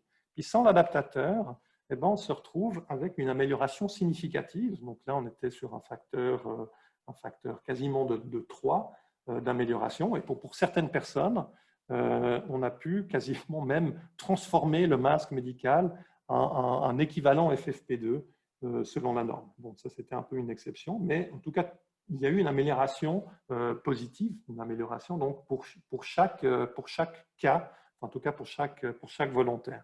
Donc l'ajustement du masque, c'est quelque chose d'assez important, même s'il n'y a pas en fait un objectif chiffré dessus, ça va être clé en termes de contrôle de la source. Donc avoir un masque adapté, c'est aussi important même pour les masques médicaux. Alors petit point maintenant sur les masques tissus. Ah, ici j'ai un problème d'affichage. Alors, sur les masques tissus, masques donc on va appeler ici communautaires, donc à l'adresse de la population, on n'a pas à proprement dit de normes, on a à ce niveau-là des recommandations. Alors, ce qui est intéressant de voir, c'est qu'assez tôt, en tout cas en France, l'AFNOR, donc l'organisme de standardisation français, a très tôt édicté des recommandations, un guide de performance pour ces masques-là, puis aussi des méthodes, des patrons pour pouvoir faire des masques corrects qui vont remplir en fait certaines exigences. Et puis ces recommandations-là ont été reprises par la task force scientifique, en tout cas le programme, le groupe qui planche sur les masques, pour édicter le document que vous voyez ici et qui est en train maintenant d'être révisé par l'équivalent suisse de l'AFNOR, par la Société suisse de normalisation, pour faire une norme, clairement, concrètement, une norme concernant ces masques communautaires, qui va être, on va dire, l'étape nécessaire avant la mise en place d'exigences concrètes et réglementaires pour ces masques-là. Alors, quelles seraient ces exigences? En tout cas, les recommandations actuellement, il y en a 3 pour ces masques-là. On a la perméabilité à la respiration. Donc, on doit pouvoir respirer au travers du masque de manière convenable. Ça reprend exactement le même critère que la catégorie 2R du masque médical. Il nous faut une efficacité de filtration de plus de 70%. Donc pour le coup, on ne va pas tester ça sur des particules de 0,3 microns, ni sur des particules qui contiennent des bactéries qui font 3 microns, mais sur des particules de 1 micron. Parce que mesurer des particules de 1 micron, c'est beaucoup plus facile que de faire un test avec des aérosols. Donc on va dire, on va prendre une exigence un petit peu moins forte, plutôt que le 95 ou le 98% pour des particules de 3 microns, on va dire pour le masque communautaire, le masque tissu, on veut 70% de capacité de filtration. Et puis on veut un splash test aussi. Et puis ça, c'est un petit peu la discussion. C'est qu'actuellement, la discussion, elle se dit oui, le splash test, mais ça n'a pas vraiment de sens parce qu'on ne fait pas de la chirurgie avec un masque tissu. Mais l'idée, c'est de finalement faire le splash test inversé, donc finalement de tester le masque pour sa capacité à retenir finalement ce qui pourrait émettre donc, à l'intérieur du masque. Donc, si j'éternue à l'intérieur du masque, concrètement, savoir si le masque peut tenir finalement retenir cette émission-là. C'est un peu l'idée qu'elle a derrière. Il y a des recommandations aussi dans ces différentes publications sur les dimensions que doit avoir un masque, et notamment ce qu'il est censé couvrir. Donc, vous avez ici des éléments qui sont repris à la fois par l'AFNOR et à la fois par le système suisse. Et puis, vous avez différentes références. Ici, je vous cite celle de l'Institut français du textile, qui édictent des listes de matériaux pour la construction des masques. Parce que dans ces recommandations, on ne parle pas de couches de masques. Non, on dit simplement on doit atteindre ces objectifs-là. Donc, débrouillez-vous pour atteindre ces objectifs. Et pour aider finalement les fabricants et les artisans, eh ben, l'Institut français du textile a fait une liste où ils ont testé différents médias filtrants. Alors, en termes de protection, en termes de filtration, disons conforme, pas conforme, en testant la respirabilité et puis la filtration. Donc, si c'est quelque chose qui vous intéresse, l'Institut français du textile et de l'habillement, c'est une source importante. Alors, quand on va comparer ces différents masques, je vous reprends ici des tests simplifiés que l'on fait sur des taux de pénétration. Donc, vous avez ici un masque FFP2. La partie qui nous intéresse, c'est la partie des particules ici aux alentours de 1 micron. On voit qu'on n'arrive quasiment pas à les mesurer. Un masque comme ça fonctionne très très bien. Il est testé à 0,3 micron, on a vu avant, hein. Mais du coup, eh ben, il est encore plus efficace pour les particules qui sont plus grandes. Eh ben, ça se vérifie hein, quand on fait en fait nos tests de pénétration. Donc, c'est l'inverse de tests de filtration. Quand on fait le même genre de test sur un masque médical, pour le coup, eh ben, on voit qu'on est un peu moins bon, mais on reste clairement en dessous en fait, des 70%, donc des 30% de pénétration, qui correspondrait finalement à cette ligne ici, à ne pas dépasser. On voit que sur les particules de 1 micron, les masques médicaux, en manière générale, si ce sont des masques qui sont conformes, bah, ils tiennent bien la route, ils font bien leur filtration. Et puis, bah, pour les masques tissus, c'est plus compliqué. Hein, on n'a pas simplement de masques tissus qui ont de la peine à atteindre en fait, ces 70% de filtration. Et ça, c'est dû au fait que les masques FFP2 et les masques médicaux sont basés en termes de filtration sur cet élément filtrant qu'on appelle non tissé, hein, avec des fibres relativement fines entremêlées en épaisseur, tandis que un tissu, donc un masque en tissu, il est fait à partir de tissu. Donc vous avez ici un entrelac de fibres de coton, et vous voyez en fait la trame qui est là. Donc on est tissé, chose qu'on n'a pas du tout de trame dans un système non tissé. Et un système comme ceci fait apparaître hein, des trous. Des trous qui sont quand même relativement plus larges et on va avoir tendance à laisser passer plus facilement une particule. Donc, ça va devenir plus difficile d'assurer les mêmes niveaux de protection, de filtration, avec un média qui est tissé. Alors, évidemment, quand on regarde aussi un masque tissu en termes d'efficacité, on a les mêmes problèmes d'ajustement qu'un masque médical. Et quand c'est un masque artisanal, suivant finalement l'ajustement que l'on peut faire, on peut avoir des fuites qui sont plus ou moins importantes. Donc là, c'est illustré hein, par le tuto de Juju. On voit la fuite de nos particules très très fines, hein, très facilement en dessous du menton, sur la partie du nez.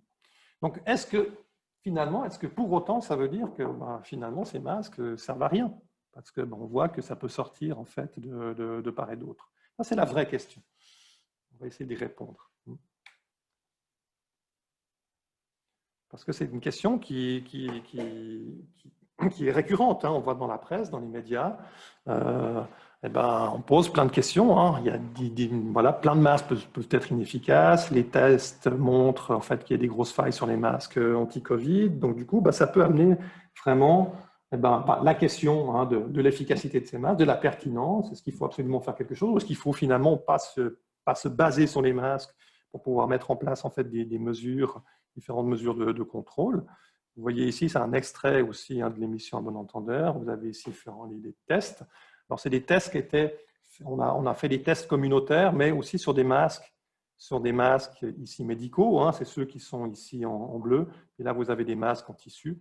Puis vous voyez que grosso modo, en termes de perméabilité, ça a l'air de jouer. Et la résistance aux éclaboussures, c'est difficile pour des masques en tissu. Hein, ça, on comprend bien. Puis en termes d'efficacité de filtration, on voit qu'on a quand même passablement de problèmes. Hein, et notamment sur les masques tissus, pour les raisons en fait, que l'on a vues. Donc ça correspond finalement en fait, à la question qu'on se pose, est-ce que ces masques ont une utilité? Alors pour pouvoir répondre à ça, il faut quand même qu'on rappelle les choses importantes, et notamment sur les voies de contamination. Quand on a un individu infecté, et c'est une des problématiques Covid, c'est que l'individu peut être aussi asymptomatique, ne pas savoir en fait qu'il est infecté et qu'il est contaminant. S'il est en présence finalement pour pouvoir contaminer une personne, on va dire saine, eh ben, la voie principale, vraiment principale d'exposition, de contamination, elle va se faire par la projection de gouttelettes, de grosses gouttelettes. Ce sont les gouttelettes en fait de 5 microns. Ce sont celles qui sont émises en fait vraiment dans le rayon, la proximité du mètre, mètre 50, à la limite jusqu'à 2 mètres. Et c'est vraiment des particules qui sont vraiment très très grosses, qui vont avoir tendance à sédimenter aussi rapidement, mais à sédimenter sur des surfaces. On va le voir. Mais ça, c'est vraiment la source principale de contamination, c'est cette contamination directe, donc avec des gouttelettes de 5 microns. L'individu infecté, au travers notamment de ces aérosols, va aussi se contaminer les mains, et puis aussi le contact direct va aussi être une source de contamination. Ces aérosols, on a vu, peuvent sédimenter sur des surfaces, peuvent contaminer l'individu, qui va pouvoir aussi, après, au niveau de la main, recontacter, retoucher finalement un autre individu. Mais l'individu susceptible d'être contaminé peut aussi être contaminé par le contact avec des surfaces. Alors là, ici, l'épaisseur des flèches est plus fine. C'est pour illustrer le fait que c'est une voie plus indirecte et qui est, on va dire, considérée comme étant moins importante que la principale, avec basées en fait, dont le vecteur sont des gouttelettes en fait, de l'ordre de 5 microns. Et puis, il y a eu pendant pas mal de temps toute une discussion sur le potentiel d'exposition au travers des aérosols fins, donc plus petits en fait, que 5 microns, ceux qui peuvent se disséminer dans une pièce, rester en suspension plus longtemps. Il semble maintenant avéré que ce soit aussi une source d'exposition, mais on ne se retrouve pas du tout dans la même situation que pour la tuberculose, où c'est typiquement en fait, un agent, enfin une voie d'exposition qui est très forte. On va considérer maintenant qu'elle existe, mais elle n'est pas prépondérante par rapport à ces problématiques de gouttelettes. Alors, ça va plutôt être une problématique dans des environnements qui sont confinés, dans des endroits où on a une faible ventilation, les espaces de travail, où on va devoir gérer aussi la partie ventilation. Mais il faut déjà s'assurer de gérer le gros du travail ici. Donc, est-ce que finalement, des masques, même des masques, on a vu que si ces masques ont quelques peines pour finalement piéger les particules, les aérosols très très fins, on voit que, vu que ces masques barrières-là ont une efficacité importante comme masque barrière, comme masque d'interception sur ces particules qui seraient émises par l'individu infecté. Donc ça veut dire que quelque part, finalement, qu'importe le masque, si vous avez en fait un masque barrière, il va avoir un impact assez grand sur cette partie-là. C'est justement ce que l'on cherche à faire d'un point de vue global, d'un point de vue santé publique.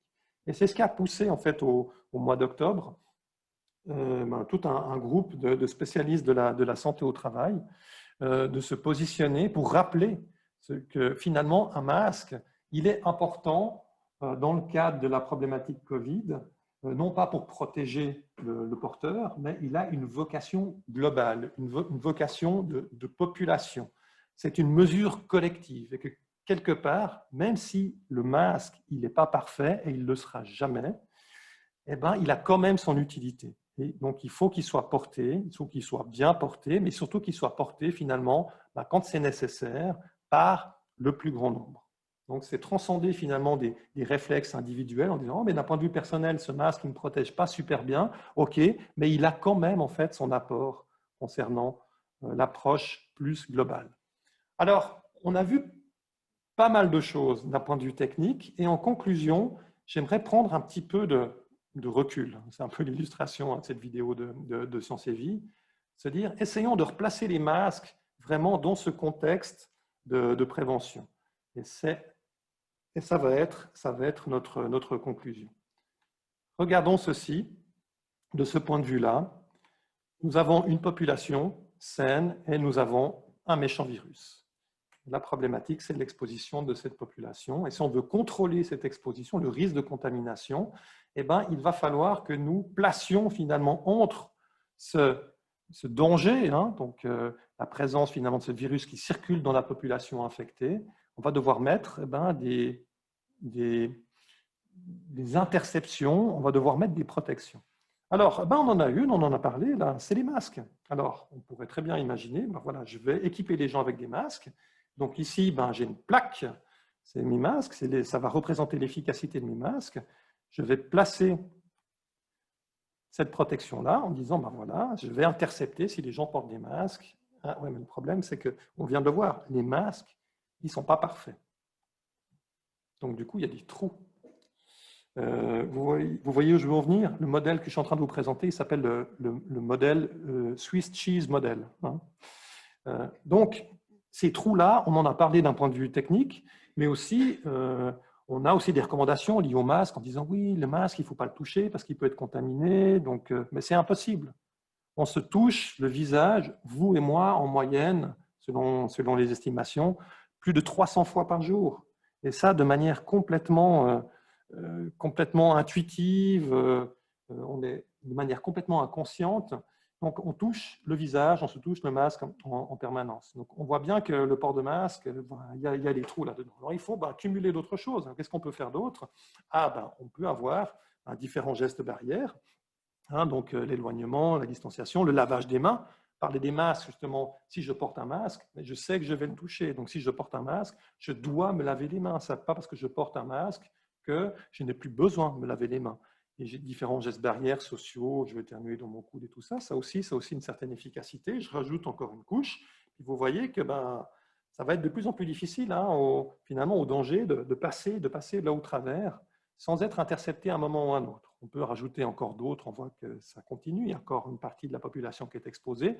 On peut avoir d'autres moyens comme la ventilation, ou, alors ça c'est pas pour illustrer des toilettes non mixtes, mais c'est pour illustrer la séparation physique qu'on peut mettre en place. On voit ça dans les magasins avec les plaques de plexiglas. C'est une autre couche en fait qui s'installe. Et puis vous avez encore le télétravail, vous avez l'isolation à la maison quand on a les symptômes, qui serait encore une autre couche. Alors si on cumule en fait toutes ces couches-là, on voit que chaque couche est imparfaite, chaque couche a son trou, mais le cumul en fait de toutes ces couches-là, finalement, amène une efficacité globale. Alors ça, c'est le premier point de conclusion, c'est qu'aucune mesure n'est parfaite, et elle se suffit en fait à elle toute seule, donc on doit les utiliser toutes. Ça, c'est un premier point qui est ultra important. Et maintenant, d'un point de vue hiérarchie de ces moyens-là, ces différents moyens-là sont organisés en fait de cette façon-là.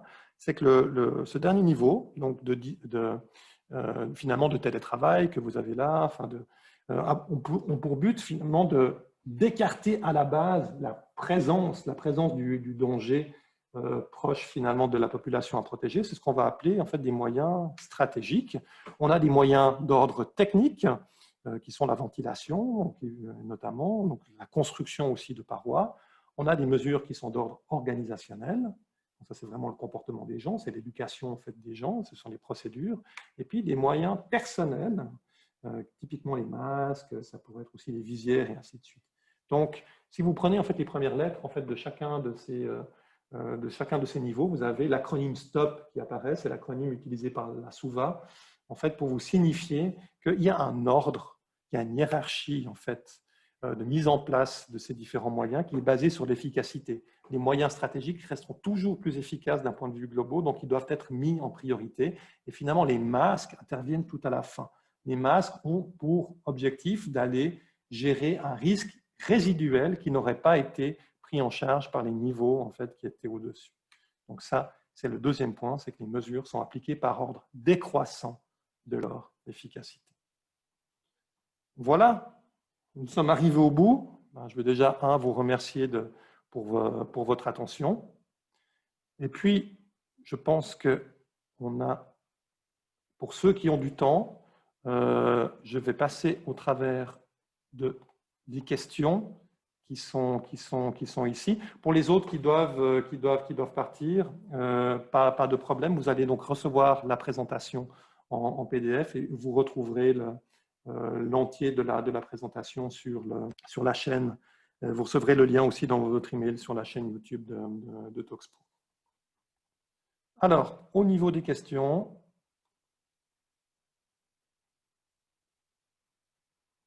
Oui, la question se pose notamment avec les masques équipés de valves. Est-ce que c'est acceptable pour une population de travailleurs? La problématique que l'on a là, c'est que nous sommes dans une population de travailleurs en situation Covid. Si vous avez une valve, vous ne remplissez plus du tout en fait, le rôle de contrôle de la source. Donc, si vous avez un système qui vous dit, ben voilà, j'ai des masques, et puis donc du coup, je peux m'astreindre de mettre en place pour différentes considérations, on va dire, de travail, il y a une distance. Je ne peux pas maintenir finalement la distance d'un mètre 50 ou de 2 mètres, mais ce n'est pas grave, j'ai des masques. Eh ben, si vous avez en fait des masques du type ici FFP3, vous ne maîtrisez pas la source, d'autant plus s'il n'y a pas en fait de tests d'ajustement, de fit tests qui sont réalisés sur les populations, enfin sur les travailleurs qui vont porter ces masques-là. Donc, à partir du moment où on a un masque avec une valve, on est grosso modo en fait, au même niveau de protection qu'un type chirurgical, voire même plus bas en, fait, en termes de contrôle de la source. Une remarque sur les gouttelettes, effectivement, donc je l'ai dit, le virus lui-même en fait ne se retrouve pas comme ça dans l'air. Il n'est pas vivant le virus, mais il serait inactivé s'il était tout sec dans l'air. C'est pour ça que c'est problématique de oui, le masque en fait ne filtre pas les virus parce qu'ils sont trop petits. Ben, c'est doublement bête parce que le virus, il ne se retrouve pas comme ça. Il est dans une gouttelette de 3 microns, puis un masque, ça ne lui fait pas peur, une gouttelette de 3 microns. Et puis, ben, même si même si le virus était viable en fait sous cette forme-là, si le masque il est bien ajusté, le média filtrant FFP2 est capable de gérer ce type de particules.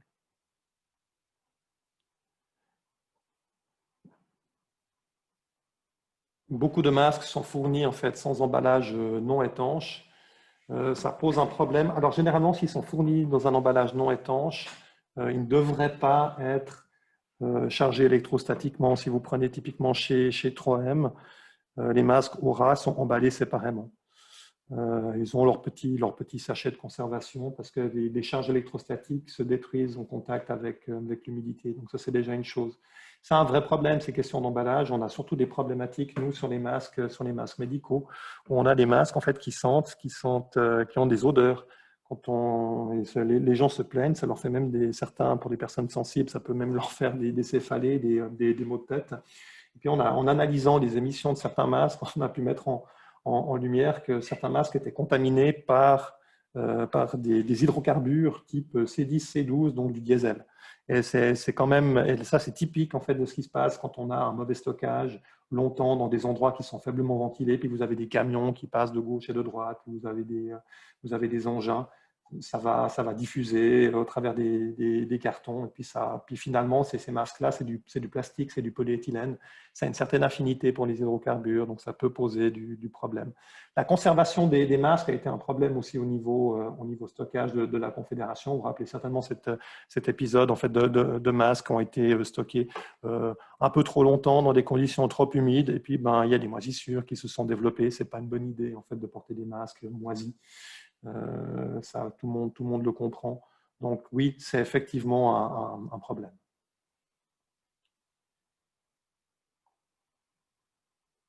Alors, la question concernant les masques chirurgicaux, c'est que, oui, le principe, c'est qu'il s'agit d'une déclaration de conformité. Hein. Donc, mais la déclaration de conformité, elle ne se fait pas juste en fait sur l'honneur. Dans la déclaration de conformité, pour les masques médicaux, le fabricant doit fournir les tests. Donc, s'ils sont demandés par le client, il doit pouvoir fournir les tests, donc les tests réalisés par un laboratoire qui est certifié. Mais la différence, c'est que par rapport à un masque FFP2, on ne va pas forcément passer par un organisme de notification, donc par quelqu'un d'indépendant qui va dire oui, j'ai évalué en fait tous les documents et je dis que c'est en ordre. C'est plutôt le client quelque part ou l'utilisateur qui doit challenger ce qui se passe par rapport à ça. Alors, il y a un organisme de contrôle pour les masques médicaux, c'est Swissmedic. Eux font des rappels, font des tests ou font des contacts avec les importateurs quand on constate des problèmes sur ces masques. Mais on est effectivement plus sur une conformité donnée par le fabricant. Où est-ce qu'on trouve les adaptateurs de masques? Pas là pour faire de la publicité, mais le masque que je vous ai présenté là, il est accessible enfin, il est vendu par l'entreprise M3 Sanitrade. Ils ont un shop en ligne. Si vous tapez M3 Sanitrade masque, et puis je crois de mémoire qu'ils sont vendus à 50 centimes pièce. Donc, enfin, c'est clairement quelque chose d'accessible. Maintenant, vous en avez d'autres. Hein. Vous pouvez très facilement trouver sur d'autres plateformes des systèmes aussi qui peuvent être ajustés en termes de taille. Donc, ce qui est important, je pense, c'est vraiment de pouvoir à la fois assurer un ajustement du masque et puis assurer un confort aussi. Parce que si vous avez un adaptateur trop petit, ça va aussi vous tirer et ça va vous marquer aussi sur le masque. Une question par rapport aux 70% et 90%. Donc, effectivement, ça c'est un peu technique, mais AFNOR, dans les recommandations pour les masques tissus, a fixé deux catégories, catégorie 1 et 2, 90% d'efficacité de filtration et 70% pour la catégorie 2. En Suisse, il n'y a que la catégorie 70% qui a été prise en compte parce que dans l'idée, pour finalement le législateur, il s'agissait de créer une nouvelle catégorie de masques, on va dire plus simple, moins cher à produire, et puis qui ne phagocyte pas finalement le stock de masques à destination du personnel soignant. Donc, et puis, déjà faire des masques à 70%, c'est compliqué sur des masques tissus. Donc, 90%, ça n'a pas été repris par la task force.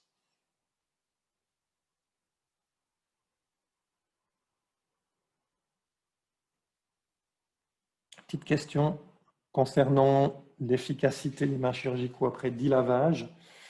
Alors ça, c'est une chose qui a été testée très très tôt, alors surtout sur les masques FFP2, parce que vu qu'il y avait pénurie, il y a pas mal de choses qui ont été faites. Savoir est-ce qu'on peut récupérer les masques FFP2 parce qu'ils sont vendus comme étant non réutilisables. Est-ce qu'on les désinfectant, on peut les réutiliser? Puis il s'avère que oui, on arrive assez bien, mais la question se pose maintenant pour les masques médicaux. Visiblement, des tests ont été faits. Alors, les tests que j'ai pu voir dans EFCQ Choisir sont un peu des tests d'usage. Donc, il faudrait quand même avoir un test à plus grande échelle pour être un peu définitif par rapport à ça. Mais maintenant, on est sur des masques en polyéthylène. Donc, il n'y a pas forcément de raison de penser qu'ils ne résistent pas du tout en fait à un lavage à queue. Donc de ce côté-là, pour moi, les résultats sont pas forcément étonnants, mais ça pose quand même différents problèmes parce qu'on a vu différentes qualités de masques. Donc du coup, on sait qu'il y a des masques, et notamment au niveau des attaches du masque, au niveau des élastiques, qui peuvent être plus sensibles. Donc je pense que ça vaut peut-être la peine d'aller plus loin plutôt que se baser juste là-dessus. Après, une réutilisation de masques chirurgicaux après un lavage en fait, à 60 degrés pose encore d'autres problèmes si c'est une optique de réutilisation en milieu médical. Parce que là, on est sur une problématique encore de contamination. Il faudrait pouvoir désinfecter finalement dans certaines conditions en fait, ces masques-là. Et là, ce n'est pas forcément le cas.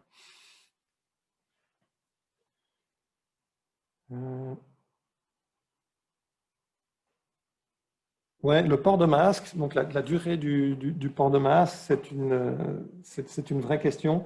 Nous, on considère que, alors dans la pratique, qu'un masque, on ne devrait pas le porter plus de 2-3 heures en fait, d'affilée. Pour des questions de confort déjà, pour des questions d'humidité, il faudrait pouvoir faire des pauses de masque.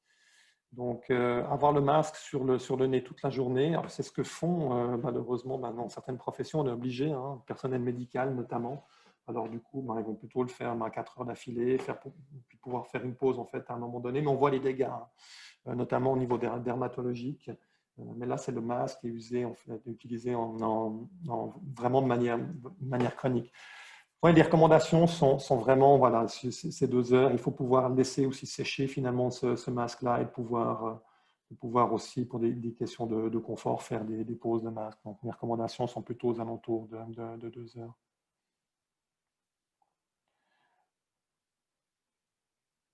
Oui, alors c'est une remarque. Typiquement, l'intérêt des adaptateurs que l'on a testé ici, c'était vraiment dans une optique, on va dire humanitaire à la base, parce que quand on a commencé en fait à voir certaines infirmières qui portaient pendant plusieurs jours en fait les masques, elles étaient vraiment détruites derrière les oreilles.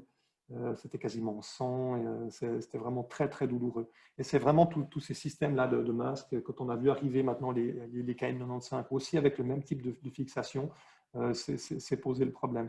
Donc oui, clairement, je pense qu'il y a un intérêt au-delà de l'ajustement, hein, qui est déjà très très important, mais d'utiliser ces adaptateurs pour soulager les irritations qu'il pourrait y avoir, notamment les oreilles. Ça pourrait être intéressant d'avoir ce type d'adaptateur pour pouvoir varier, hein, pour varier les types de serrage, et puis pour minimiser finalement ce type de problème qu'on peut avoir lors du port fréquent et prolongé du masque.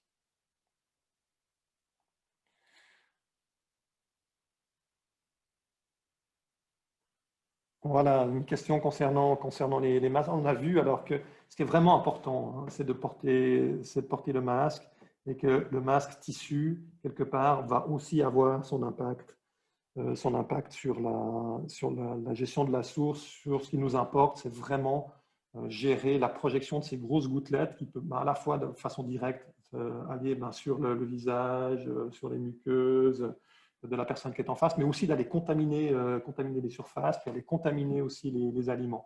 Donc là, typiquement, un masque tissu, on va dire, il serait suffisant. Un masque chirurgical va aussi faire le job, ça c'est sûr. Maintenant, un masque tissu ou un masque chirurgical, l'enjeu, c'est qu'il soit porté et qu'il soit bien ajusté. Je pense qu'à ce niveau-là, il ne va pas y avoir une énorme différence. Maintenant, pour être honnête, typiquement, personnellement, nous, au niveau familial, on est plutôt à utiliser des masques chirurgicaux, aussi pour des questions, on va dire, de logistique. On est sur des masques en fait, qui sont à usage unique, qu'on va pouvoir utiliser la journée. On peut se permettre d'avoir le même masque sur la journée si on ne le porte pas en, fait, en permanence, si on le range de manière propre, si on le laisse sécher. Mais ça nous permet d'avoir finalement une gestion finalement de ces masques-là. Et c'est aussi une question de confort, parce que personnellement, je trouve que c'est plus facile de respirer en fait, au travers d'un masque chirurgical qu'un masque tissu. Mais sur cette problématique finalement de la cantine, moi je serais choqué que la personne ne porte pas de masque du tout. Mais si c'est un masque tissu, eh ben, ça va le faire. Pour moi, c'est en ordre. Idéalement, il faudrait que ces masques tissus répondent aux recommandations de la task force, donc est à minima un test réalisé selon les normes AFNOR, chose que l'on accepte en fait en Suisse par défaut, ou selon finalement la norme, la recommandation suisse. Et là, du coup, ce serait un test qu'on appelle le test TEX, TES-TEX.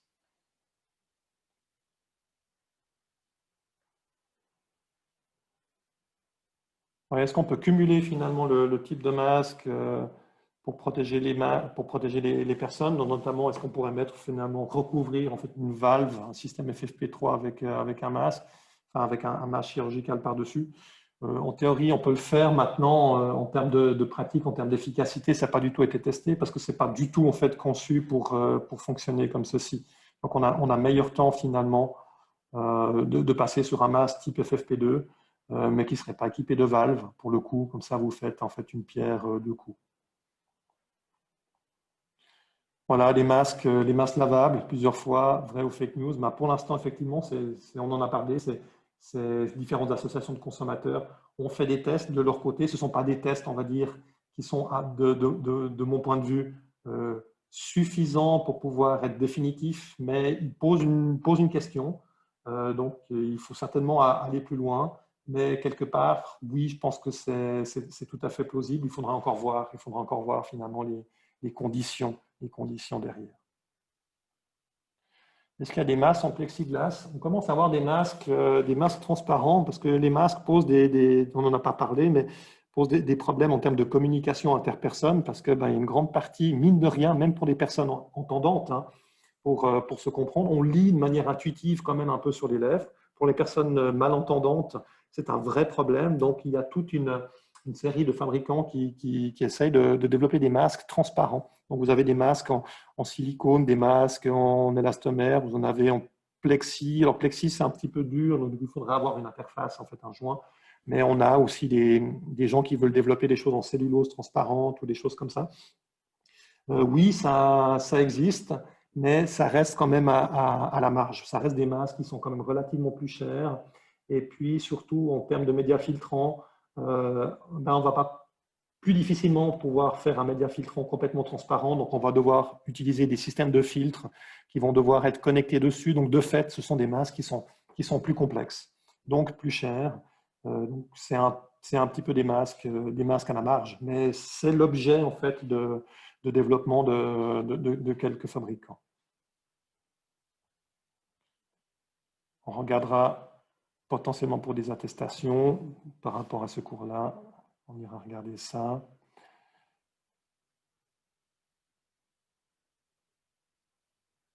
Alors, est-ce que les magasins sont fiables maintenant pour la vente des masques des masques en conformité européenne? Normalement, oui. Maintenant, les magasins, donc les grandes chaînes habituelles comme Migros, Coop, les pharmacies aussi, sont sous un contrôle notamment ça c'était pendant en tout cas la première phase, par le laboratoire Spitz. Alors, c'est un contrôle par pointage, hein, mais du coup, il y a pas mal de choses qui ont été découvertes, qui ont été validées pendant en fait, cette première phase-là, et les choses ont été mises en place maintenant pour cette deuxième phase. Donc, normalement, maintenant, les filières d'approvisionnement sont beaucoup plus sûres, et on se retrouve avec quand même beaucoup moins de problèmes de masques sur le marché. Ce qu'on peut encore avoir comme problématique, ce sont ceux qui ont fait des grands stocks en pensant devenir riches en fait au tout début de la crise, et qui ont de la peine maintenant en fait à écouler ces stocks-là. Il y a eu pas mal d'importations parallèles sans vraiment de contrôle. Puis il faut dire aussi ce qui est. Hein. Certains fabricants chinois n'ont pas forcément joué le jeu, hein, ont donné des faux certificats. Donc ça, c'était le problème de la deuxième phase. Maintenant, je pense qu'on peut être, en tant que consommateur, beaucoup plus sûr de la conformité des masques. Mais on a quand même vu que la conformité des masques, c'est qu'un aspect du problème. Il faut qu'il soit bien porté, il faut qu'il soit ajusté, il faut qu'il soit adapté aussi à la personne. Donc ça, c'est des éléments qui sont mal pris en compte par finalement la certification des masques. Comment est-ce qu'on teste la respirabilité des masques? On va mesurer ce qu'on appelle la perte de charge, la différence de pression. On va faire passer de l'air à travers le masque, puis on va mesurer de part et d'autre du masque la différence de pression. Et c'est ça en fait que l'on va faire. Donc ça se mesure en Pascal. Et puis c'est absolument normé. Hein, donc il y a une vitesse d'air qui doit passer. C'est comme ça qu'on va faire. Soit dit en passant, c'est pour aussi vous expliquer que le test qu'on a pu voir, une sorte d'autotest qui permet de tester des masques en soufflant une bougie, en essayant de souffler une bougie. Et si on n'arrive pas à éteindre une bougie en soufflant à travers le masque, c'est que c'est le signe que c'est un bon masque.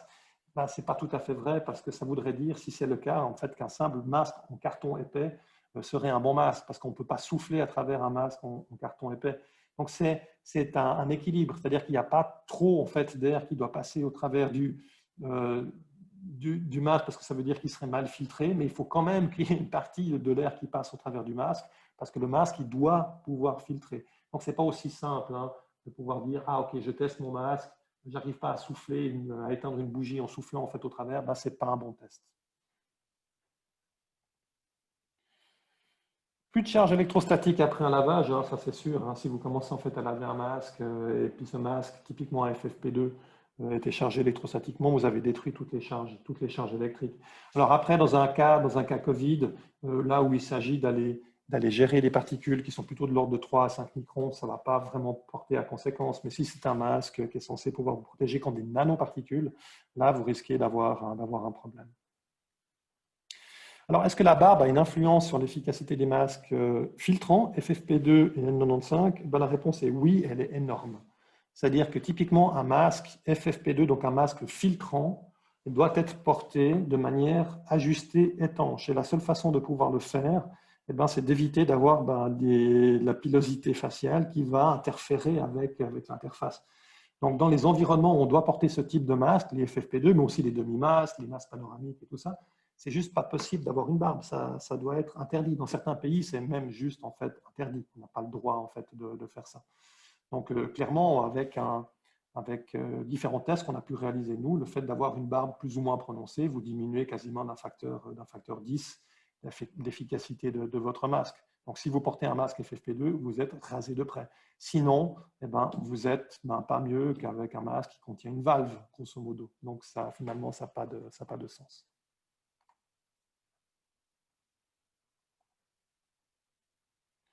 Est-ce que ça sert à quelque chose de pulvériser une solution hydroalcoolique sur le masque avant de le mettre en poche?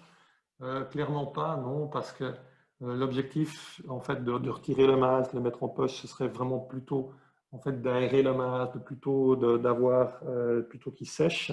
Le masque, s'il sèche, il va quelque part, de fait, diminuer la contamination. Si vous commencez, en fait, à rajouter des solutions hydroalcooliques dessus, suivant la composition de vos solutions hydroalcooliques, ben, vous risquez en fait de dégrader le média filtrant. Vous ne maîtrisez pas tout. Si vous le mettez trop tôt, vous allez vous faire aussi un shoot d'alcool, et ça, c'est pas agréable. Non, non, c'est clairement pas fait pour aller décontaminer des objets. Hein, les solutions hydroalcooliques sont faites pour la décontamination des mains. Donc, moi, je ne recommande pas en fait de décontaminer les masques. Y a-t-il un bénéfice, un risque de faire porter des masques de manière prolongée à des élèves du primaire? De mon point de vue, enfin, d'où je me situe, ça me dépasse d'un point de vue compétence pour pouvoir répondre à ça. Je sais qu'il y a des discussions là-dessus, notamment sur est-ce que les enfants sont porteurs, est-ce que les enfants sont porteurs et contaminants, est-ce qu'ils arrivent à se contaminer entre eux, c'est tous les enjeux là-dedans. Et puis, force est de constater que ce n'est pas très, très clair. Donc, on est plutôt sur des principes, ici, des principes de précaution sur le port de masque. Et les problématiques pour les petits-enfants au primaire, c'est de pouvoir faire comprendre la nature, la nature finalement de ce déguisement. Et beaucoup de choses se passent aussi en contact visuel avec les enfants. Donc, ça peut être un frein. Moi, écoutez, personnellement, je suis un peu partagé là-dessus, mais voilà, je ne suis pas spécialement compétent pour pouvoir trancher là-dessus. Je ne vais pas pouvoir répondre sur les normes allemandes.